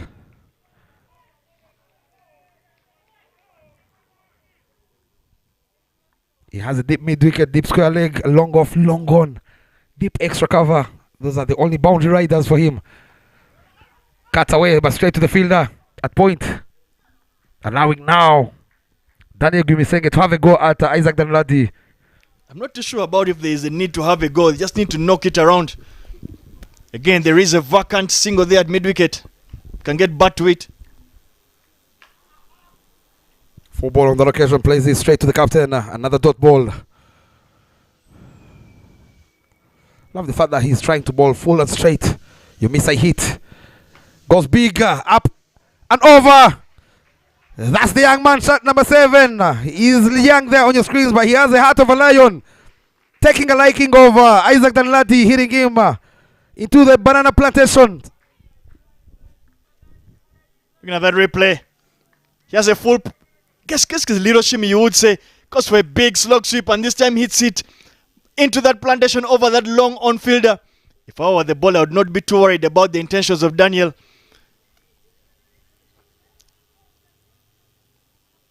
Much needed boundary here again for Rwanda. I feel like Rwanda have done well in this middle phase.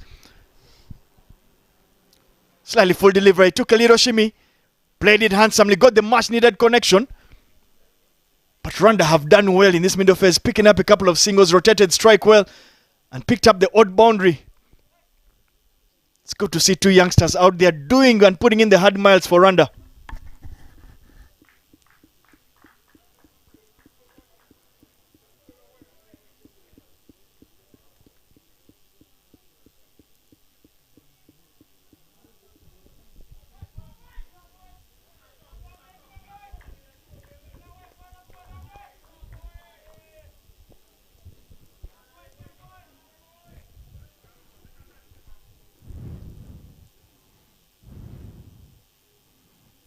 First time, of course, the ball has been recovered from that side. In the air for quite some time. A little bit of fumble there from the captain, Sylvester Okpe, allowing them to get another single. Smart cricket here, you would say. A 6 and a single straight away. Very intelligent cricket here. Having picked up 8 runs with 2 deliveries to go, they'll be looking to make it at least a 10-run over. Full ball flicked and flicked finer.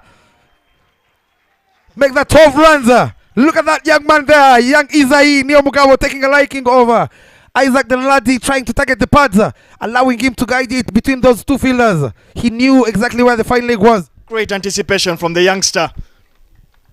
Was early into that sweep shot and placed it elegantly behind the fielder deep square leg. That I asked for 10 runs. So far it is actually 12 already with 1 delivery to go. As I said, it is an afternoon for a Rwandan to become a hero. Round the wicket. Oh, nearly chops it on. And very good presence of mind from Daniel Gumisenge, telling his partner, let's close this first over of Danladi with 13 runs. 87 for 2 after 12.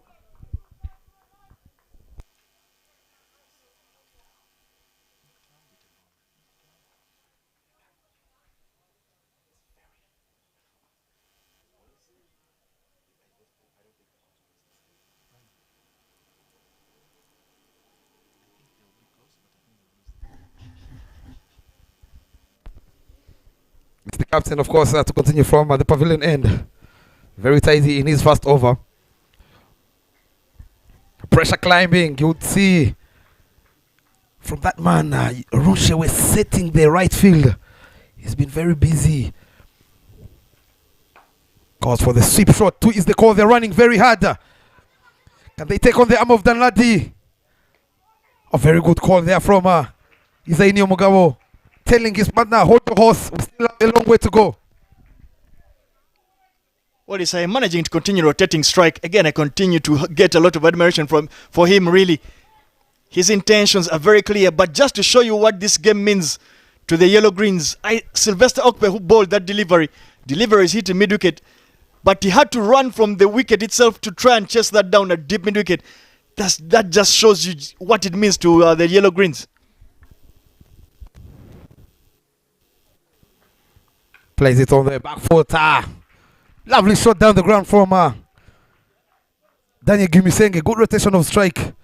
Talking about what it means to the Yellow Greens, I'll tell you, it means a lot if they win this game to the Rwandans. They haven't broken the shackles. They haven't won a single game against that man, Sly, and his team. Can this be the day? Goes on the back foot, up. No man's land. They'll keep the scoreboard ticking at these two youngsters. I love the fact that they've made sure they have rotated the strike, getting those singles, and made sure they hit those looseners. Yes, I don't think their coach Lawrence Madlan in the dugout would have asked for anything more. Goes big, does it get enough? And yes, it does. Clears that long on boundary for a maximum. Oh, you betcha he does. Is Daniel Gumisenge. Make that his second maximum as he moves to 21 or 14. Putting on a show of his own. This is, of course, his home ground. There you see in the crowd. Enjoying, loving that shot.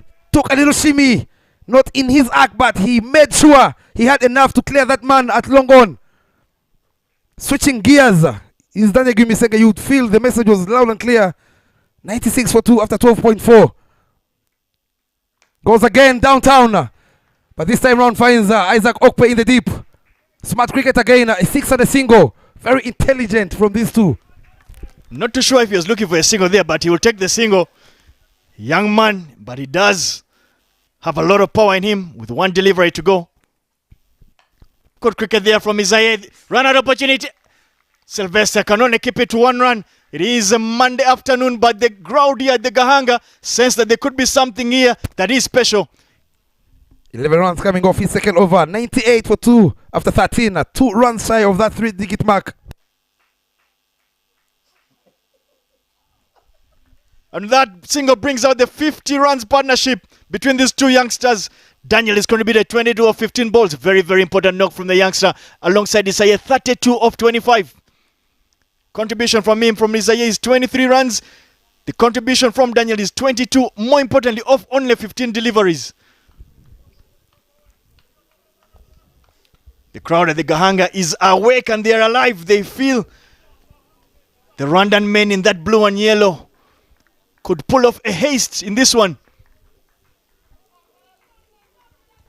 Talking about a haste, we've seen some close games in this ILT20 Continental Cup powered by Fancode. As Isaac Okpe looking for answers, he goes to that man, shot 69 at the Oye. Can he be the hero? Can he break this 50 partnership of Isaiah Nyomugawa alongside Daniel Gumisenge? 22 of 15. Striking it neatly. Already 2 maximums. Big over, I must reckon here from the Nigerians.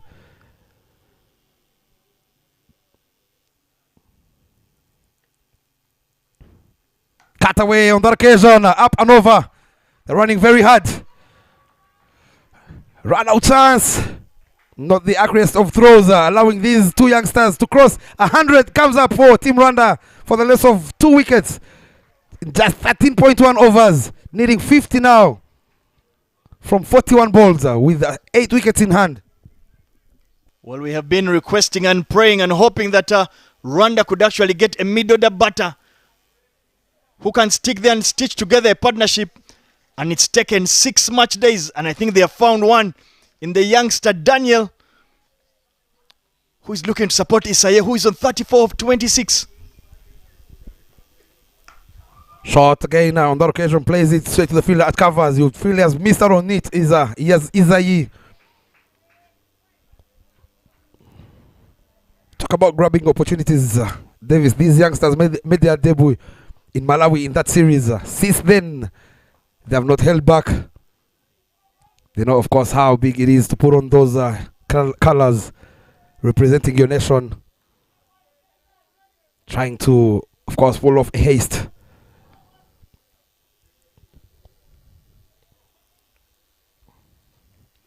Change of pace. Vincent pulls out the big boot. Keep that to nothing. You can tell there's a bit of umpire Runsei. The keeper Runsei seems to think there was a bit of distraction or obstruction from the batter himself. The temperatures and the tempers are flaring out there at the Gahanga Kerovo. The tensions are high. You don't want to be out there in the middle. Rushewe, there you see, talking to the umpire.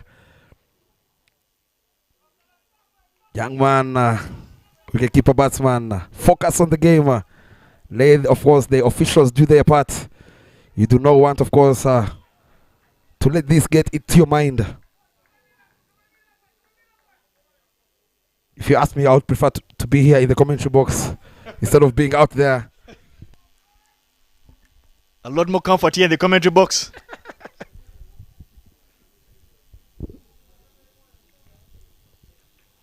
Change of pace again, cut away powerfully to that fielder in the deep. But I'll tell you something, Bob. There are no heroes that are made in the commentary box. Cricket, and in particular, does present opportunities for greatness. People immortalize their names through how well they do for their nations. And it's the Yellow Greens up against Rwanda in this fixture. In the air, the fielder is converging. Or chips in a dive. How many times are we going to see that man taking stunners? Isaac Danladi, your beauty.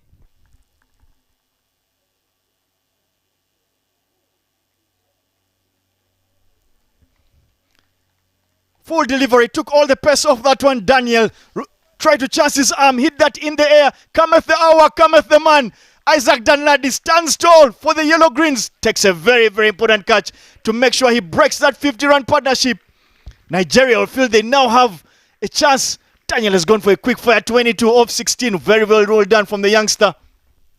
You feel he's done his job. Is that man walking back to the dugout? A big question here in the crowd. People have been asking Cattle Pate and Danladi, with those 2 catches they have taken so far in the tournament, are they from this universe? Yes, they are. Very well ball from the youngster Vincent, especially being under pressure. Daniel could only get some wood to eat, but he put in the hard yards there. Isaac Danladi. The ball falls into those bucket hands of his. Look at what it means. The celebration will tell you so. Can that be, of course, the moment to turn the tides on this game? As we see Orkide Tuyisenge joining Isaini Omugabo. Last delivery to come. And of course, the change in the bowling is Sylvester Okpe giving the ball to Vincent. Oh boy, oh boy. He breaks the partnership, which was looking very confident and dangerous. 101 for 3 after 13.5. Last ball.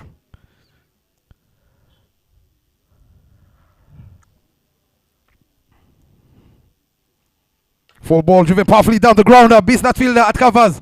2 is the call. They're running very hard. And Orkide Tuyisenge will get off the mark in style with those 2 runs are driven powerfully down the ground. It is 103 for 3 in 14, as we also take a short break, allowing the voices you had earlier in the power play, Tawanda Eli alongside Zaid Khan, to take us through the proceedings.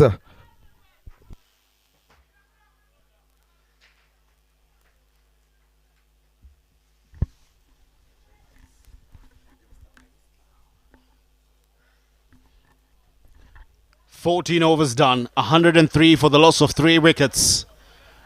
Now 53-run partnership has just been broken here. But has it already done enough damage, as in the remaining 6 overs? Rwanda will need just about 47 runs.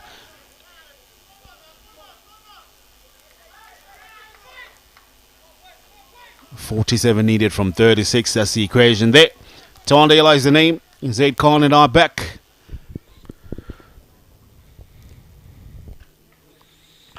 Drives that down the ground, running hard, and they come back for a double and a fumble, a misfield and a miscommunication between the 2 fielders. Yeah, Muhammad Abdulamini with Isaac Danladi just slaps in concentration on that occasion. Something that should have been a simple pick and throw. They make a meal out of it. But already, I believe Danladi will say that the 2 was already on.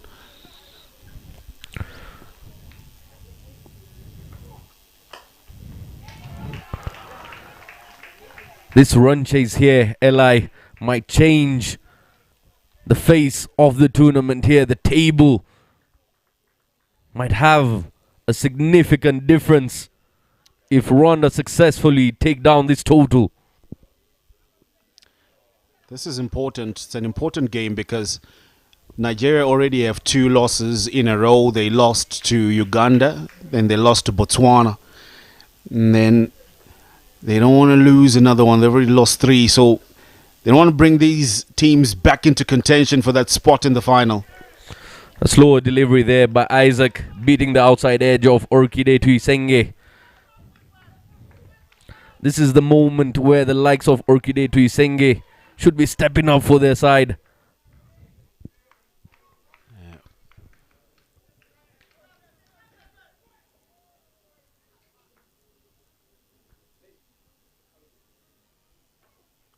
Down the wicket he comes. And he powers it down to deep mid wicket for 1. Taking it deep is Team Rwanda at the moment. We've seen this before. Game going down to the wire. Again, the same side, Team Nigeria. What happened between them and Team Botswana is repeating all over.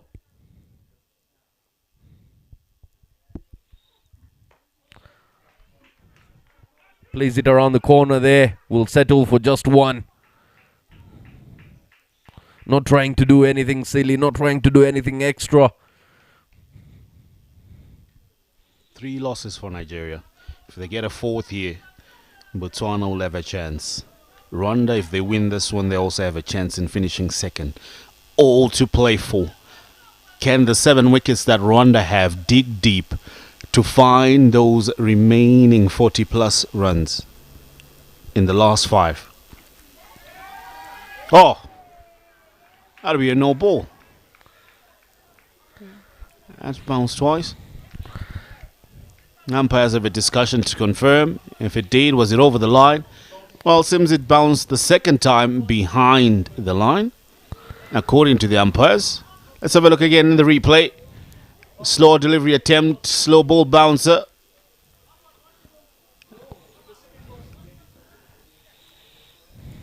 Couldn't get a clear view on that occasion if that 2nd bounce was behind the popping crease or not. 1, 2. Yeah. It should Umpire have. misses that one, probably because of that man who was at square leg obstructing his view. Bounced twice, they missed that one. They move on. 15 overs are done here. Team Rwanda sitting on 108 for the loss of 3 wickets. Getting closer, creeping into the total.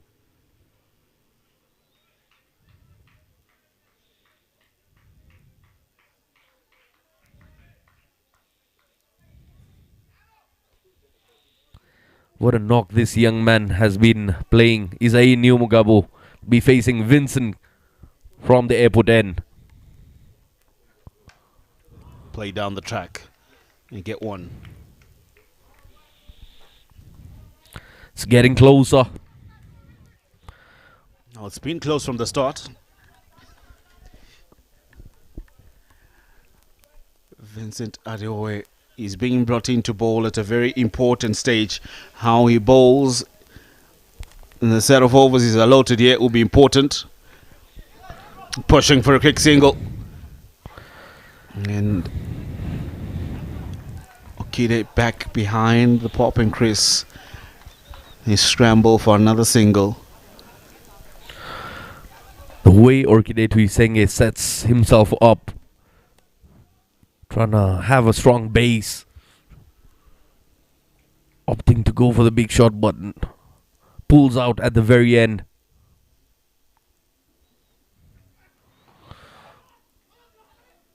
And they peak a very, very sneaky single there.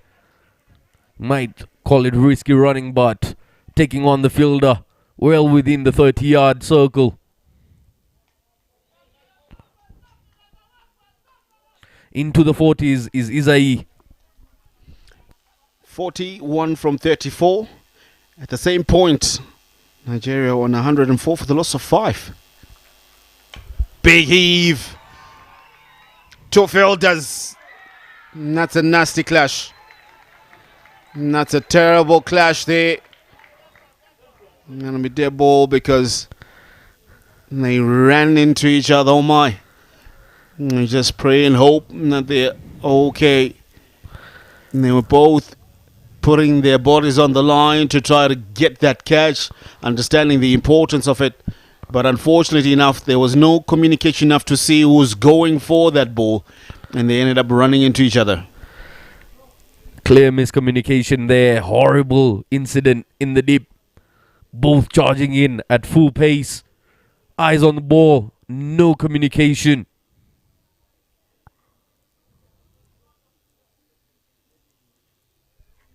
Have a look at the worm. At the start of the 9th over, that's when things took a turn. Rwanda started to pick up momentum, going for the win. That's why their worm is well above that of Nigeria. But now coming through from the 15th coming out, Nigeria seemed to be pulling back after the loss of that wicket. And here we have the standings. Team Uganda on number 1, 6 out of 6 with 12 points, net run rate of 4.31. Nigeria on number 2 with 4 points to their name, Negative 0.48 being the net run rate. If Rwanda wins, they will move to join those number 2 and 3 on the same amount of points.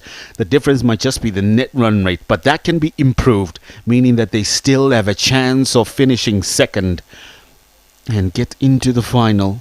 And who knows who may they face there. So all to play for these sides. Nigeria trying to chase one more win to make it look comfortable for them. The physios having a look at both of the players there. We hope they'll be able to get up on their feet and continue the game. Such a crucial stage of the game.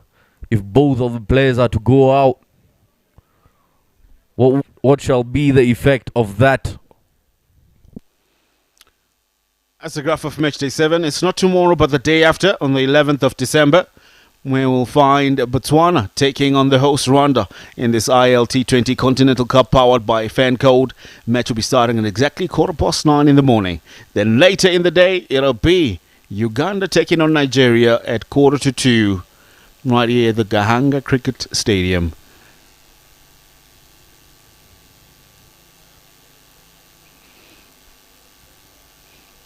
Let's have a look at how Rwanda have played so far in the highlights package in the efforts to chase down 150. Brilliant start that they had. And they were fortunate on a number of occasions. Karim Ridwan came into the attack, was put all over here. He took on Isaac Danladi as well. Massive hits we've seen, showing great determination and innovation as well. Some impressive shots that have been played down the track. Daniel Gumsenge, he's been impressive so far, digging deep in efforts of trying to escalate things and momentum. Some brilliant catches. Isaac Danladi as well has been in the thick of things. We'll be back shortly as we still wait for news to those two players being attended to. We'll be back shortly after this break.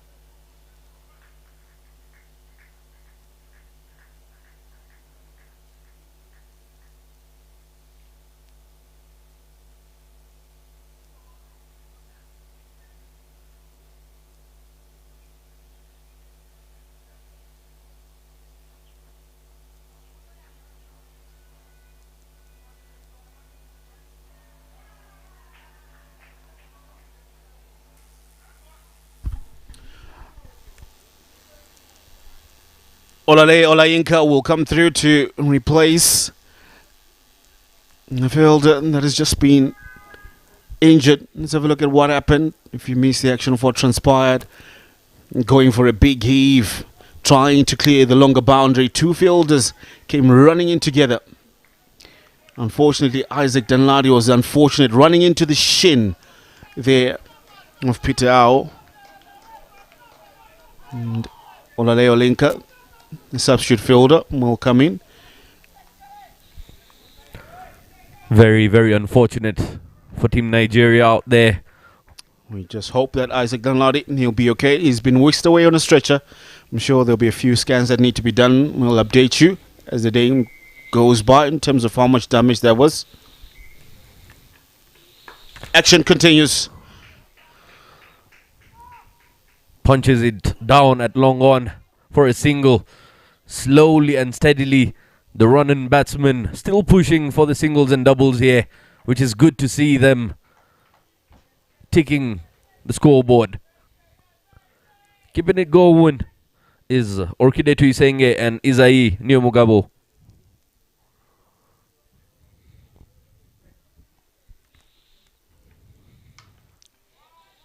Let's play down the track. He'll hit the fielder. He just keeps it 2-1. 6 runs off this over. Just singles that they got. Nigeria will be happy with that. No boundaries conceded. 16 overs done. It 114 for the loss of 3.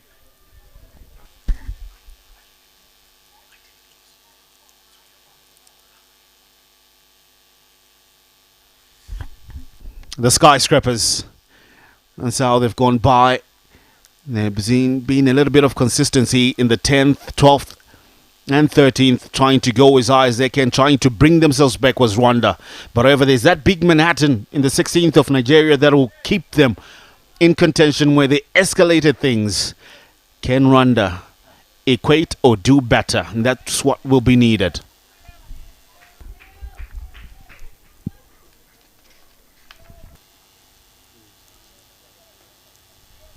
Ife Ubo into the attack.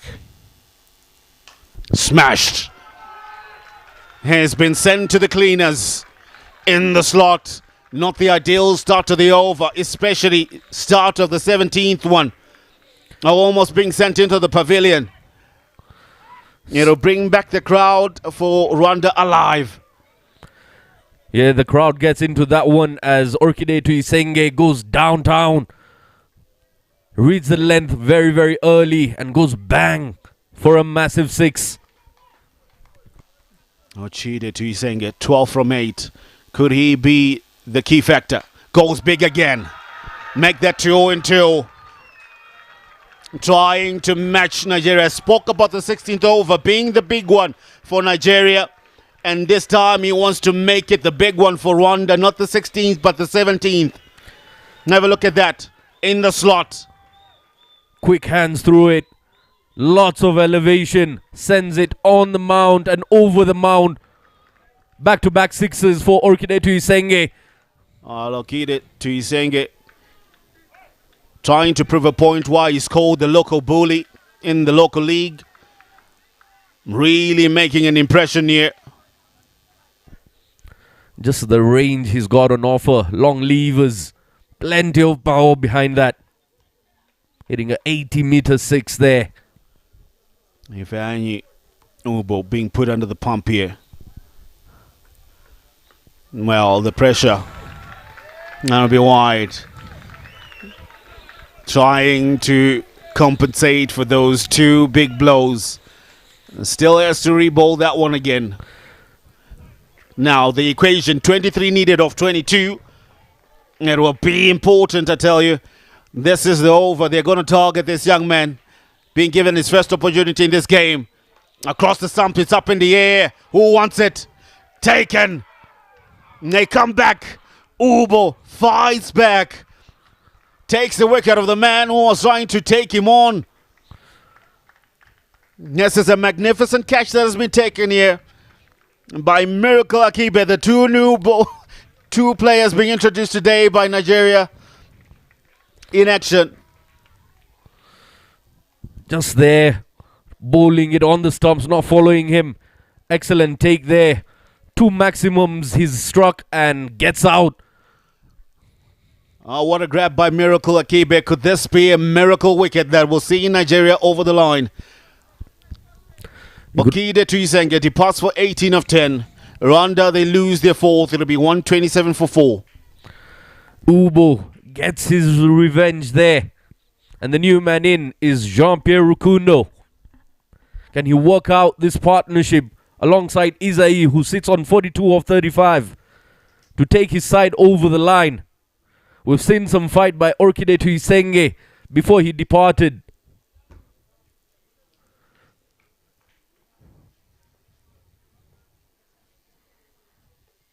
Slower ball gets driven through covers. Will settle for just a single there.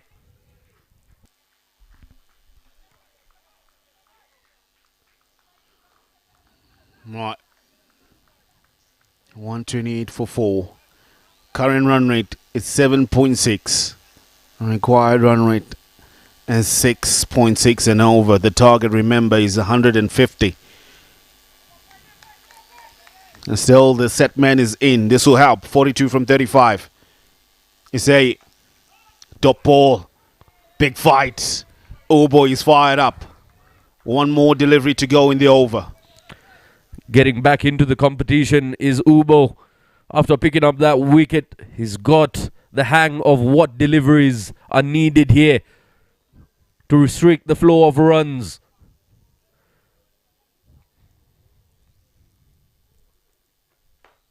Whipped away, leg side. They're pushing for 2. And they're kept on by Kareem Ridwan. End of the 17th over. After 17, it's 129 for the loss of 4.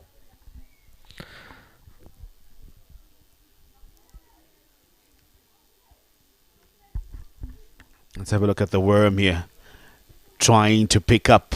And that is Rwanda. They're well set there above where Nigeria were, so that'll be important. But they've lost a wicket right at the same similar position. How they forge on from here will be important in the remaining 3 overs till we get to the 20th.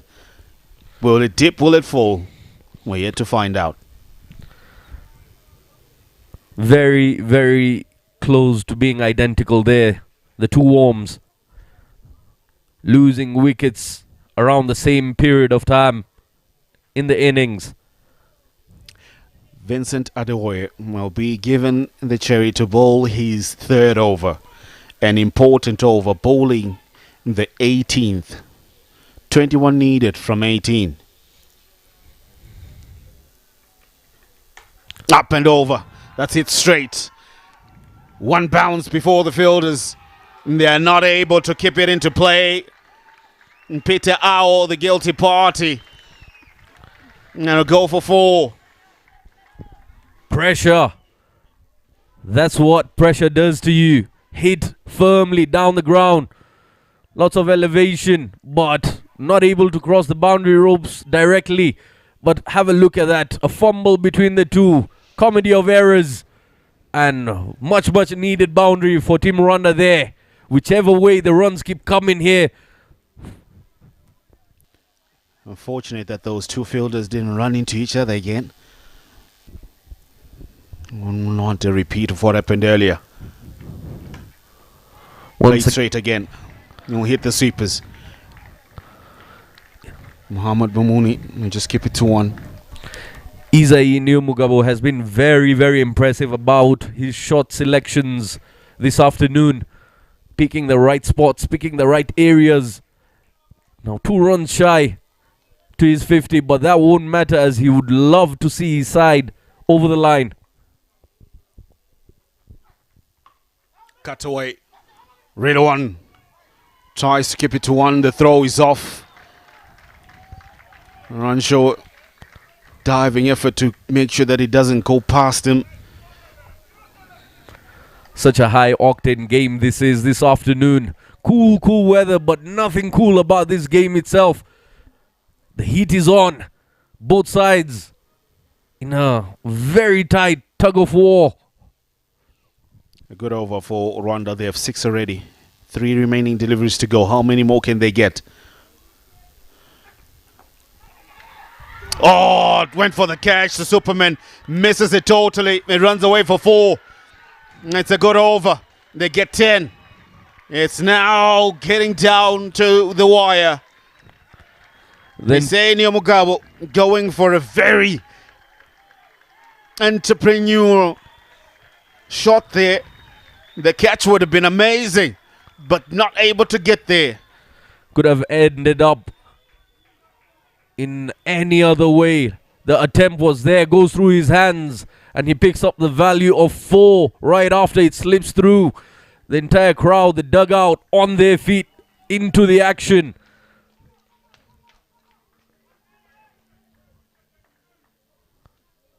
Is that drop going to be very costly to Team Nigeria? Punch down the ground. The single will make it 10 needed for Rwanda, but most importantly, the 50 comes up for Issei Mugabo. And played a blind of an innings. Could this be a match-winning feat that he has completed here? Hasn't had the best of stays in this tournament, but when it matters the most, he's come through. The pocket dynamite. Issei Mugabo.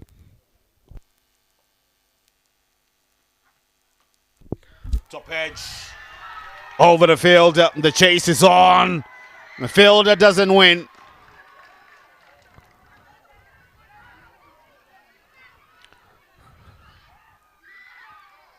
I'll be run out. A comedy of errors, you would say. They're trying to signal that it was a boundary, but the umpire will stick with this decision. We'll have to have a look at that one more time. It was such a tight call. A comedy of errors indeed, but Rwanda wouldn't mind, most importantly, losing the wicket of Rukundo. However, the danger man is still out in the middle. What an effort. Oh, that should have been a boundary, but a tight call, as the umpires do not have the luxury to see it on the replay. Umpire consulting with the third umpire. He does have a screen, and the 4 has been given. The umpire refers to the run-out camera and the boundary camera, and he gives the 4. It's been given as 4. Fluctuations of emotions here. Have a look at that again. Hit it thick outside edge over the fielder. Ran as hard as he could. The minute he tried to go for the dive, his boot was on that rope. Could not pull it back. And that's why the boundary has been given. It's going down to the wire, I tell you. Everyone is up there. The chairman of Rwanda up there. His hand is on his chin. He understands the importance of what's happening here. 6 needed from 12. He must be thinking, do my boys have enough in the tank to get over? Calculating there, showing what's happening. Saying this is 6 runs that they need from here on. Can they be able to get them from the 12 remaining deliveries? Others worried. Hands across their chests. What a decision that was by the umpires. Nigeria under the pump. 6 to win from the last 2 overs here. It's 144 for 4. And the danger man, Isai Mugabo, on 53 of 41. Does he carry his bat through? It's an important passage of play. Sylvester Okpe wants to understand what's happening. Together with his vice captain Rancho Solomon there. An innings he might not forget for the longest of times, the youngster. What a knock it is. Trying to defend 6 runs of the last 12 legal deliveries is Isaac Okpe. All drama. We've seen this before. It's almost a deja vu moment for Team Nigeria. This is how they went down to Botswana. They're staring the barrel right in between their eyes. Can Rwanda pull the trigger?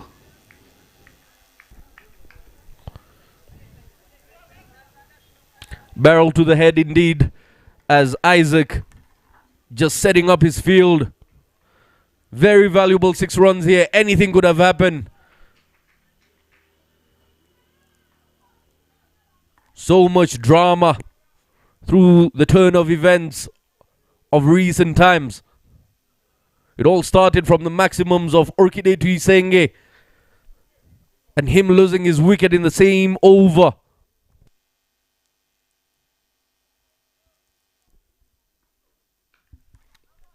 Punched, but straight to the man at extra cover. Short extra cover. Nubo putting his body behind the line there. Isaac Okpe is a very important over to bowl. The penultimate over, the 19th over, the one that we always say is the most important one. Defending 6 with an offer. That'll be wide.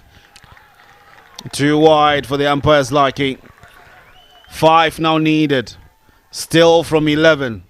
Isaac Okpe cannot believe that decision. Will Team Rwanda shave off some runs of those 5 runs needed, or will they take it to the final over?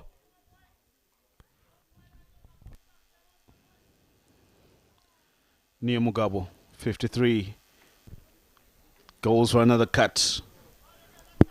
He had moved outside his off stump, following the ball, and so it's not given as wide. Clear indication there by the umpire. You move, it shall not be given. Mind games by Isaac.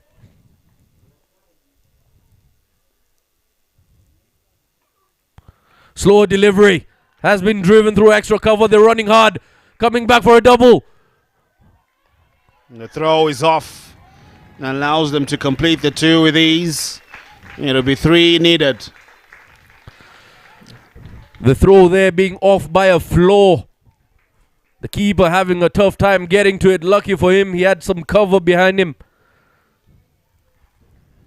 Some of the ground stuff, they obviously, you know whom they're rooting for, the home team. They're all smiles because they know it's just 1 hit away, 1 boundary away, and it's all over. Or 3 runs. That'll be wide. Now it'll be 2.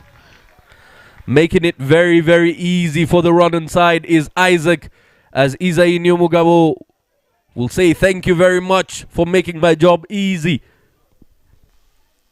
3 more deliveries left in the over. Very, very wide indeed.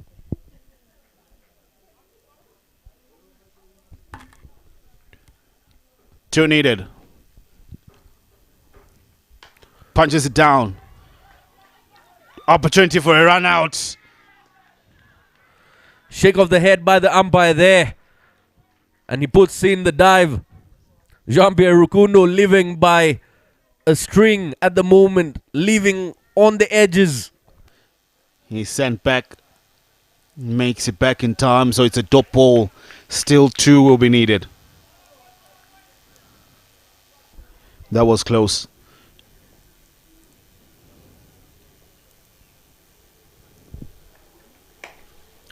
Again, dot ball.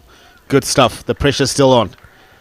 You can see the attitude, you can see the confidence of Isai Nyomugabo telling Isaac Okpe, come at me, I'm ready for you. Bring your best.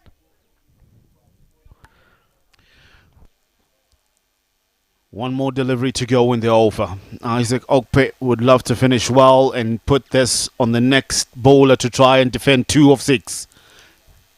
Big heave straight down.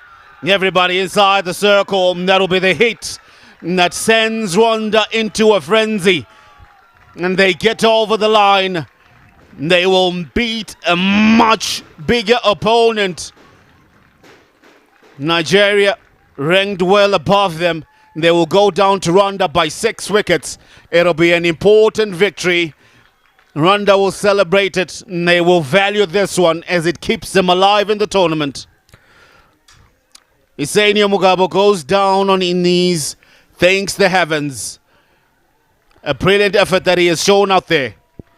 What a way to get into the rest day for the Rwandan side.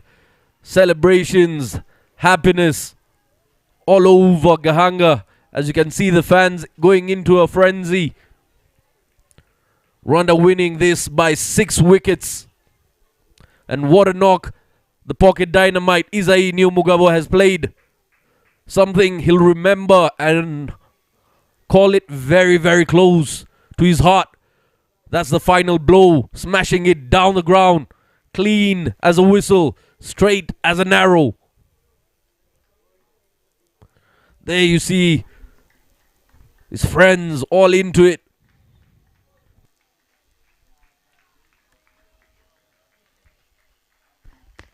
And there is the Rwanda scorecard. Didier Ndikubimana, 6 of 10, opening the attack with Manishimo Oscar, 22 of 29. And the player of the day, 59 of 47, Daniel Gumisenge, 22 of 16. Orkide Tuisenge, an impressive 18 of 9 deliveries. Looking at the bowling scorecard there for Nigeria, not much in that wicket column. Mohamed Taiwo started things. I've got picked up 1 for 13. Peter Howard, none for an innings, considered 9 runs. Isaac Okpe went for 23 in his 3. Yeboah picked up 1 wicket for 28. None of the other bowlers picked up a wicket besides Vincent Adebayo, who got 1 conceding 26 runs, but more importantly, allowing Rwanda to get to that 150 mark, picking up their first ever victory against Nigeria in 6 attempts.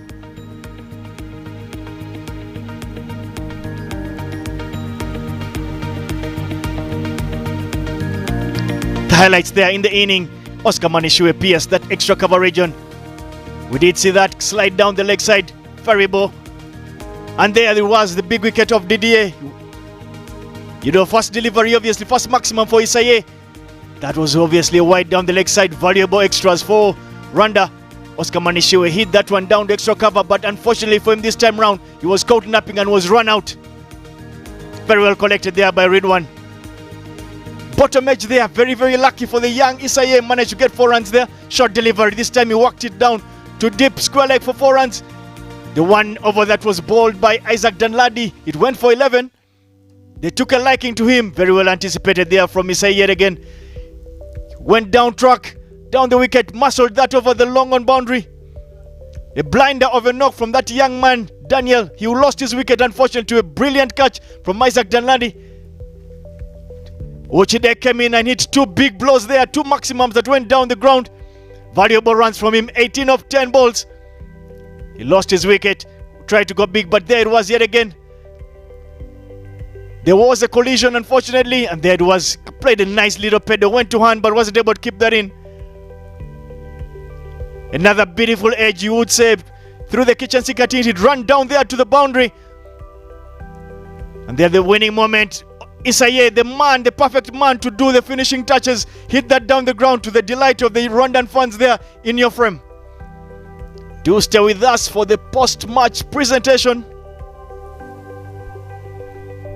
The match summary it is: Nigeria won the toss and elected to bat first. They managed to get 149 for 8. Sylvester Okpe, their captain, got 41 of 33. Rusede got 23 of 26. Salau got 21 of 20. The pick of the bowlers: Zappi picked up 2 for 23. Emil 2 for 33. Nadir 1 for 14. Rwanda in reply managed to get that 150 mark, but more importantly there was a key knock. The standings at this point, Uganda sit on top of that. Nigeria a close second because all the 2 other teams have won 2 games each. Net run rate separating Nigeria, Botswana and Rwanda in that order. Do stay with us as we will be taking you down to the post-match presentation.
Yes, Nkurira, I can hear you.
It's a good afternoon and welcome to the post-match presentation on match day 6 for match number 12 that featured the host Rwanda taking on Nigeria. Nigeria won the toss early on in the morning and they decided to bat first, hoping that they can put up 150 runs. That was what they've been comfortable defending. But however, it proved not enough as they only put up 149.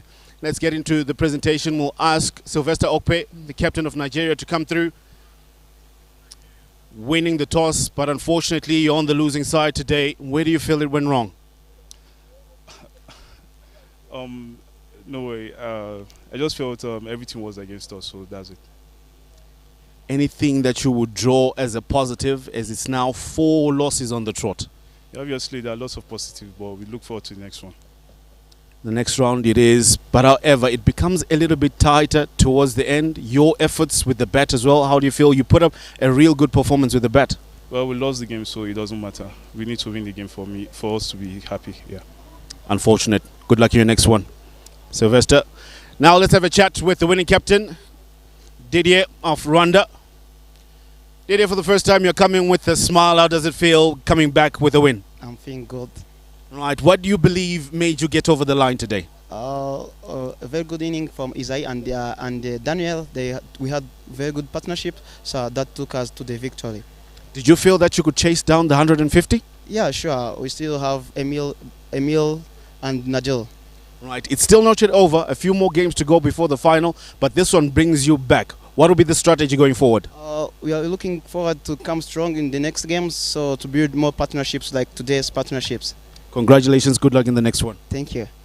Now we get to the player of the match presentation, our third umpire, Gaston Ibizi, who come through with the trophy. And this one, with no opposition, it'll go to Issei Nyomugabo, who scored 59 from 47, striking 5 fours and 1 maximum.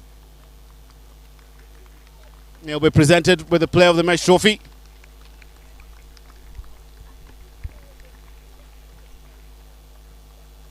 Thank you so much, umps. You say stand by for some few questions. How do you feel scoring a match-winning 50? Yeah, I'm happy. Happy you are. Did you feel that you're going to get over the line?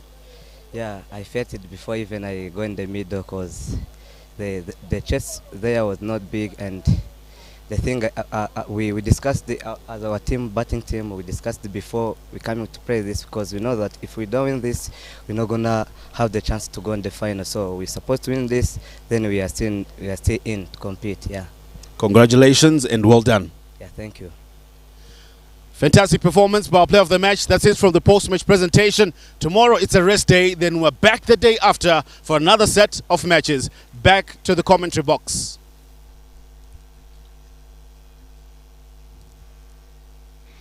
Looking at the match summary there, Nigeria won the toss, an important toss. They decided to bat first, managed to get 149 for 8 in their allotted 20 overs. The pick of the batters, their captain Sylvester Okpe got 41 of 33. Very important knock from Runsaya, who got 23 of 26. Salau followed that up with 21 of 20. Zappi, who was the pick of the bowlers, picked up 2 wickets, conceded 23 runs. Emir Ruchiriza, the off-spinner, got 2 wickets for 33 runs. Nadir bowled a tidy spell of 1 wicket, losing, conceding only 14 runs. In reply, Rwanda managed to pick up their first ever victory against Nigeria, but the man of the moment, Isayeni Womugabo, got 59 runs of 47 balls. Importantly, not out Daniel. He found a partner in Daniel, got 22 of 16. Oscar Manishiwe got 22 of 29. The pick of the bowlers, Muhammad Taiwo picked up 1 for 13. Vicent Adebayo at the end of the inning there picked up 1 wicket for 26. Ubea 1 for 28. Rwanda picking up a historical win by 6 wickets against Nigeria. Tomorrow will be a rest day. We will return on Wednesday, and the morning game will be the hosts Rwanda, who will be up against Botswana in a very, very important clash in the morning. Both teams looking to pick up another point to go into the final, and the afternoon game will be Uganda, who are sailing in top position against Nigeria. Nigeria team who have lost 4 games on the bounce.